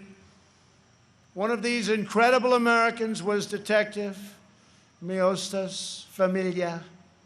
She was part of a team of American heroes called the NYPD, or New York's Finest, who I was very, very proud to get their endorsement just the other day. Great people, great people. They were allowed to do their job. You'd have no crime in New York. Rudy Giuliani knows that better than anybody. Thank you, Rudy. 3 years ago, on the 4th of July weekend, Detective Familia was on duty in her vehicle when she was ambushed just after midnight and murdered by a monster who hated her purely for wearing the badge. Detective Familia was a single mom. She recently asked for the night shift so she could spend more time with her kids. 2 years ago, I stood in front of the U.S. Capitol alongside those beautiful children and held their grandmother's hand as they mourned their terrible loss, and we honored Detective Familia's extraordinary life. It was extraordinary. Detective Familia's 3 children are with us this evening. Genesis, Peter, Delilah, we are so grateful to have you here tonight. Thank you very much for coming. Thank you very much. Thank you very much.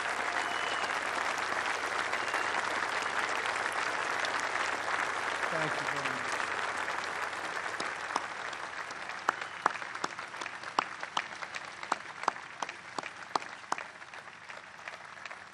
I promise you that we will treasure your mom in our memories forever. We must remember that the overwhelming majority of police officers in this country, and that's the overwhelming majority, are noble, courageous, and honorable. We have to give law enforcement, our police, back their power. They are afraid to act. They are afraid to lose their pension. They are afraid to lose their jobs. And by being afraid, they are not able to do the job that they so desperately want to do for you. And those who suffer most are the great people who they protect and who they want to protect at an even higher level. When there is police misconduct, the justice system must hold wrongdoers fully and completely accountable, and it will. But when we can never have a situation where things are going on as they are today, we must never allow mob rule. We can never allow mob rule. In the strongest possible terms, the Republican Party condemns the rioting, looting, arson, and violence we have seen in Democrat-run cities all, like Kenosha, Minneapolis, Portland, Chicago, and New York, and many others, Democrat-run. There is violence and danger in the streets of many Democrat-run cities throughout America. This problem could easily be fixed if they wanted to. Just call. We're ready to go in. We'll take care of your problem in a matter of hours. Just call. We have to wait for the call. It's too bad we have to, but we have to wait for the call. We must always have law and order. All federal crimes are being investigated, prosecuted, and punished to the fullest extent of the law. When the anarchists started ripping down our statues and monuments right outside, I signed an order immediately, 10 years in prison, and it was a miracle. It all stopped. No more statues. They said, that's just too long, as they looked at a statue. I think we'll rip it down. Then they said 10 years in prison. I think that's too long. Let's go home. During their convention, Joe Biden and his supporters remained completely silent about the rioters and criminals spreading mayhem in Democrat-run cities. They never even mentioned it during their entire convention. Never once mentioned. Now they're starting to mention it because their poll numbers are going down like a rock in water. It's too late, Joe. In the face of left-wing anarchy and mayhem in Minneapolis, Chicago, and other cities, Joe Biden's campaign did not condemn it. They donated to it. At least 13 members of Joe Biden's campaign staff donated to a fund to bail out vandals, arsonists, anarchists, looters, and rioters from jail. Here tonight is the grieving family of retired police captain David Dorn, a 38-year veteran of the St. Louis Police Department, a great man and a highly respected man by all. In June, Captain Dorn was shot and killed as he tried to protect a store from rioters and looters, or as the Democrats would call them, peaceful protesters. They call them peaceful protesters. We're honored to be joined tonight by his wonderful wife, Ann, and beloved family members, Brian and Kaylin. To each of you, we will never forget the heroic legacy of Captain David Dorn. Thank you very much for being here. Thank you.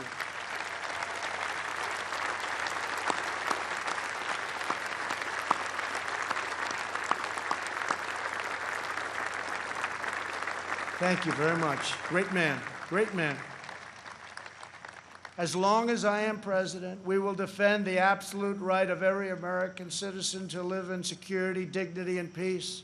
If the Democrat Party wants to stand with anarchists, agitators, rioters, looters, and flag burners, that is up to them.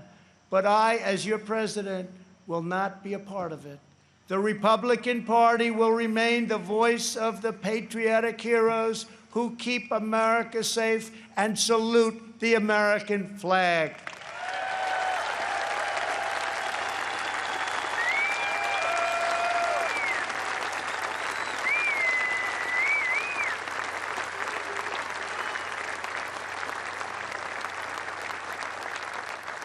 Last year, over 1,000 African Americans were murdered as a result of violent crime in just 4 Democrat-run cities. The top 10 most dangerous cities in the country are run by Democrats and have been for many decades. Thousands more African Americans are victims of violent crime in these communities. Joe Biden and the left ignore these American victims. I never will. If the radical left takes power, they will apply their disastrous policies to every city, town, and suburb in America. Just imagine if the so-called peaceful demonstrators in the streets were in charge of every lever of power in the U.S. government. Just think of that. Liberal politicians claim to be concerned about the strength of American institutions. But who exactly is attacking them? Who is hiring the radical professors, judges, and prosecutors? Who is trying to abolish immigration enforcement and establish speech codes designed to muzzle dissent? In every case, the attacks on American institutions are being waged by radical left. Always remember, they are coming after me because I am fighting for you. That's what's happening. And it's been going on from before I even got elected.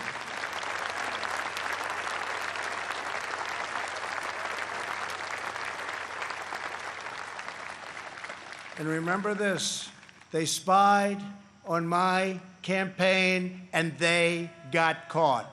Let's see now what happens.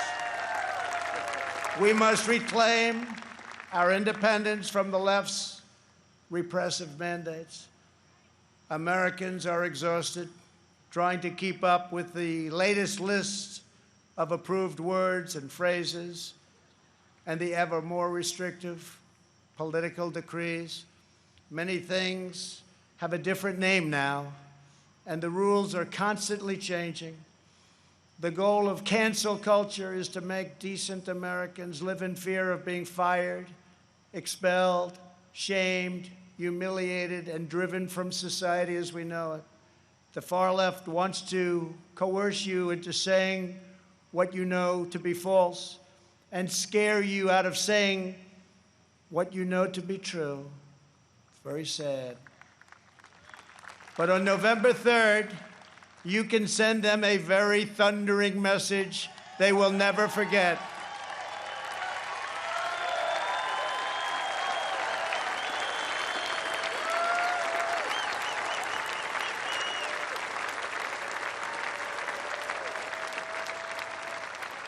Thank you.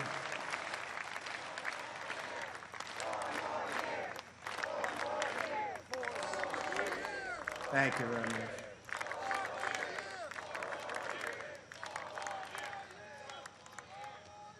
Joe Biden is weak. He takes his marching orders from liberal hypocrites who drive their cities into the ground while fleeing far from the scene of the wreckage.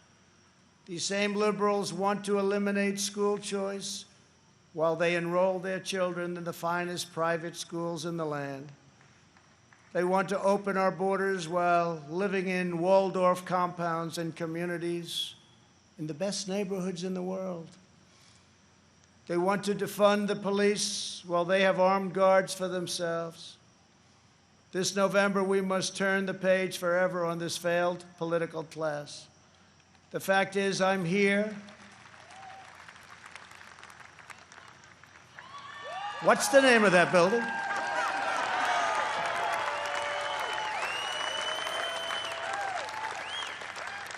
But I'll say it differently. The fact is, we're here and they're not.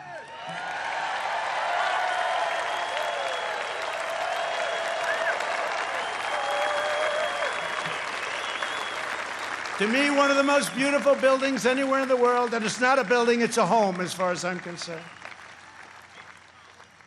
Not even a house, it's a home. It's a wonderful place with an incredible history. But it's all because of you. Together we will write the next chapter of the great American story. Over the next 4 years, we will make America into the manufacturing superpower of the world. We will expand opportunity zones. Thank you, Tim Scott. Bring home our medical supply chains, and we will end our resilience for bad things. We will go right after China. We will not rely on them one bit. We're taking our business out of China. We are bringing it home. We want our business to come home.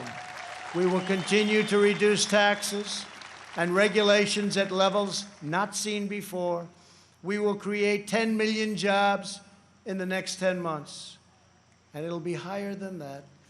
We will hire more police, increase penalties for assaults on law enforcement, and surge federal prosecutors into high-crime communities.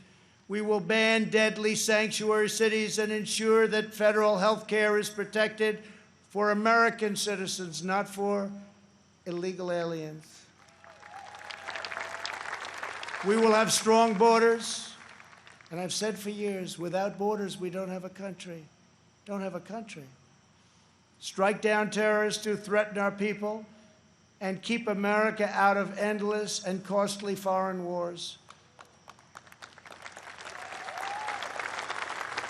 We will appoint prosecutors, judges, justices who believe in enforcing the law, not enforcing their own political agenda, which is illegal. We will ensure equal justice for citizens of every race, religion, color, and creed. We will uphold your religious liberty and defend your Second Amendment right to keep and bear arms.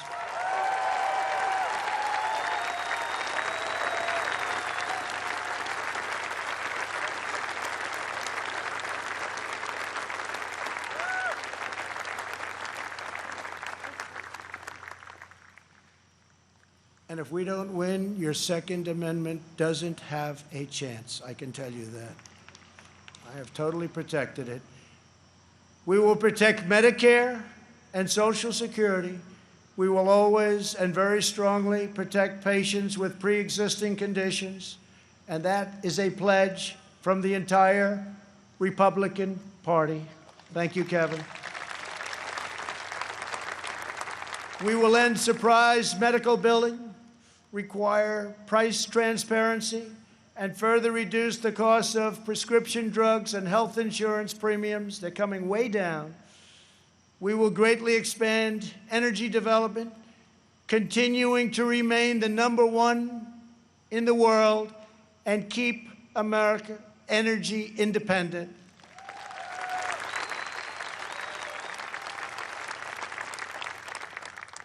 And for those of you that still drive a car, look how low your gasoline bill is. You haven't seen that in a long time. We will win the race to 5G and build the world's best cyber and missile defense, already under construction. We will fully restore patriotic education to our schools and always protect. We will always, always protect free speech on college campuses.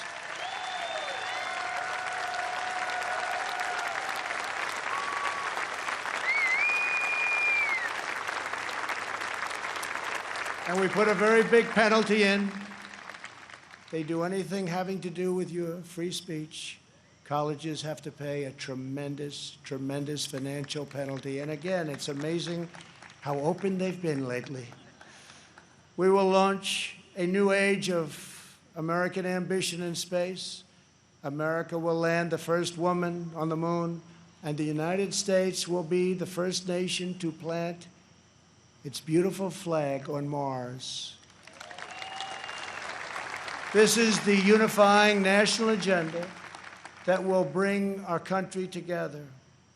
So tonight I say to all Americans, this is the most important election in the history of our country.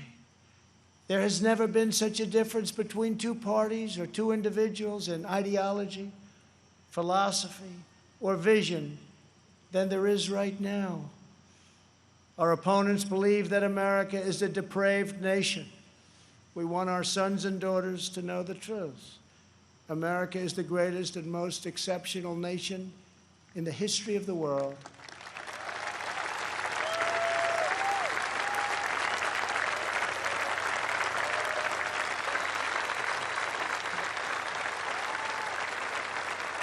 Our country wasn't built by cancel culture, speech codes, and soul-crushing conformity. We are not a nation of timid spirits. We are a nation of fierce, proud, and independent American patriots. We're a nation of pilgrims, pioneers, adventurers, explorers, and trailblazers who refuse to be tied down, held back, or in any way reined in. Americans have steel in their spines, grit in their souls, and fire in their hearts. There is no one like us on earth. I want every child in America to know that you are part of the most exciting and incredible adventure in human history. No matter where your family comes from, no matter your background in America, anyone can rise. With hard work, devotion, and drive, you can reach any goal and achieve every ambition. Our American ancestors sailed across the perilous ocean to build a new life on a new continent. They braved the freezing winters, crossed the raging rivers, scaled the rocky peaks, trekked the dangerous forests, and worked from dawn till dusk. These pioneers didn't have money, they didn't have fame, but they had each other. They loved their families, they loved their country, and they loved their God. When opportunity beckoned, they picked up their Bibles, packed up their belongings, climbed into their covered wagons, and set out west for the next adventure. Ranchers and miners, cowboys and sheriffs, farmers and settlers, they pressed on past the Mississippi to stake a claim in the wild frontier. Legends were born: Wyatt Earp, Annie Oakley, Davy Crockett, and Buffalo Bill. Americans built their beautiful homesteads on the open range. Soon they had churches and communities, then towns, and with time, great centers of industry and commerce. That is who they were. Americans build their future. We don't tear down our past. We are the nation that won a revolution, toppled tyranny and fascism, and delivered millions into freedom. We laid down the railroads, built the great ships, raised up the skyscrapers, revolutionized industry, and sparked a new age of scientific discovery. We set the trends in art and music, radio and film, sport and literature, and we did it all with style and confidence and flair, because that is who we are. Whenever our way of life was threatened, our heroes answered the call. From Yorktown to Gettysburg, from Normandy to Iwo Jima, American patriots raced into cannon blasts, bullets, and bayonets to rescue American liberty. They had no fear, but America didn't stop there. We looked into the sky and kept pressing onward. We built a 6 million pound rocket and launched it thousands of miles into space. We did it so that two brave patriots could stand tall and salute our wondrous American flag planted on the face of the moon. For America, nothing is impossible. Over the next 4 years, we will prove worthy of this magnificent legacy. We will reach stunning new heights, and we will show that the world, for America, there is a dream, and it is not beyond your reach. Together we are unstoppable. Together we are unbeatable, because together we are the proud citizens of the United States of America.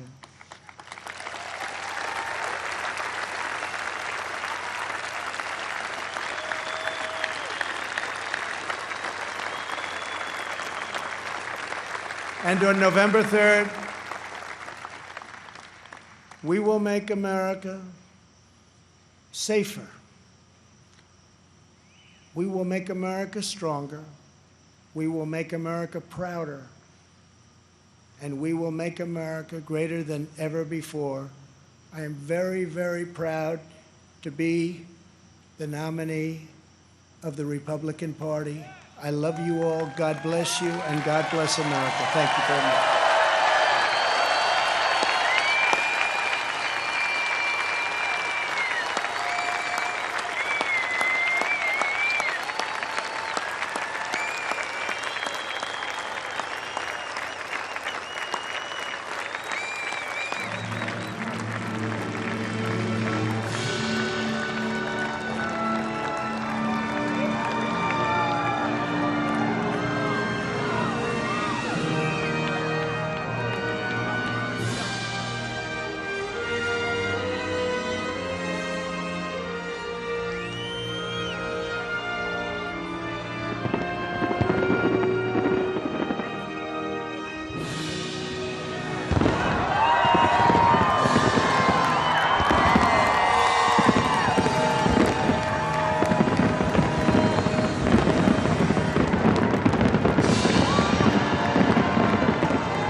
my best, but it wasn't much. I couldn't feel, so I tried to touch. I told the truth, I didn't come to fool you.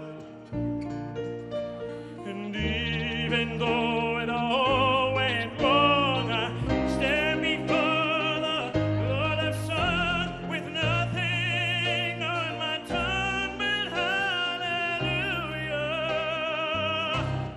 hallelujah, hallelujah, hallelujah, hallelujah.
Everybody join in for God Bless America!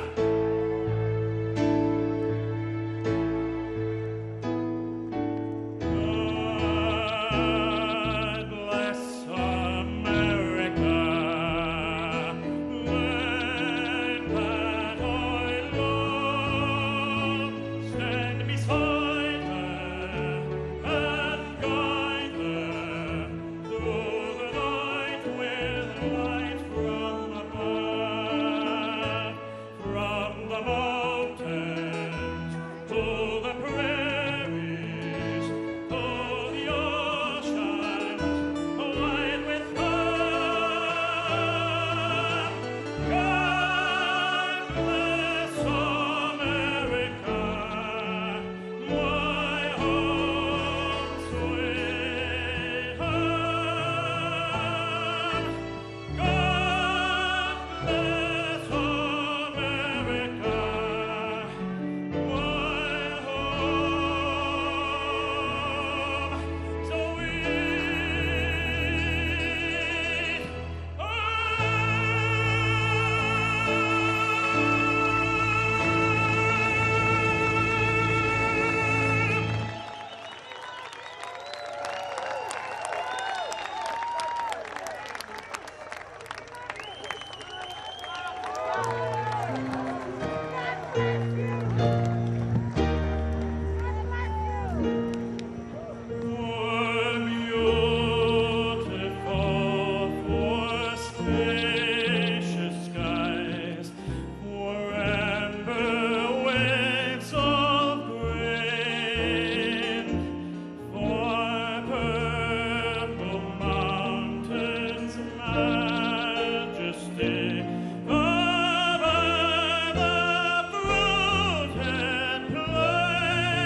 everybody, let's go.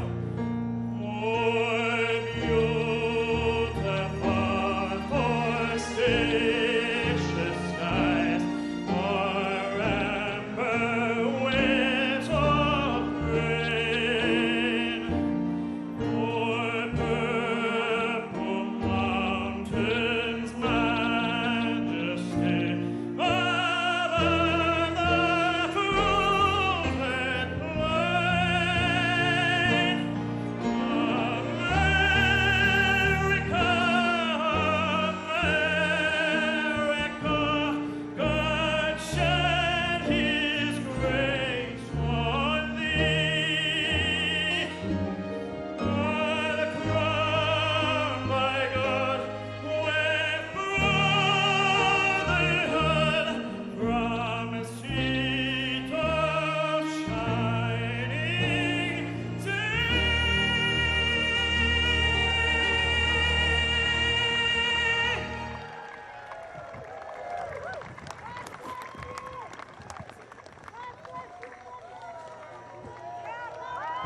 Let's hear it one more time for our president, Donald J. Trump.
Ladies and gentlemen, thank you for joining us this evening. Please exit to the west towards 15th Street. Please exit to the west towards 15th Street. Thank you.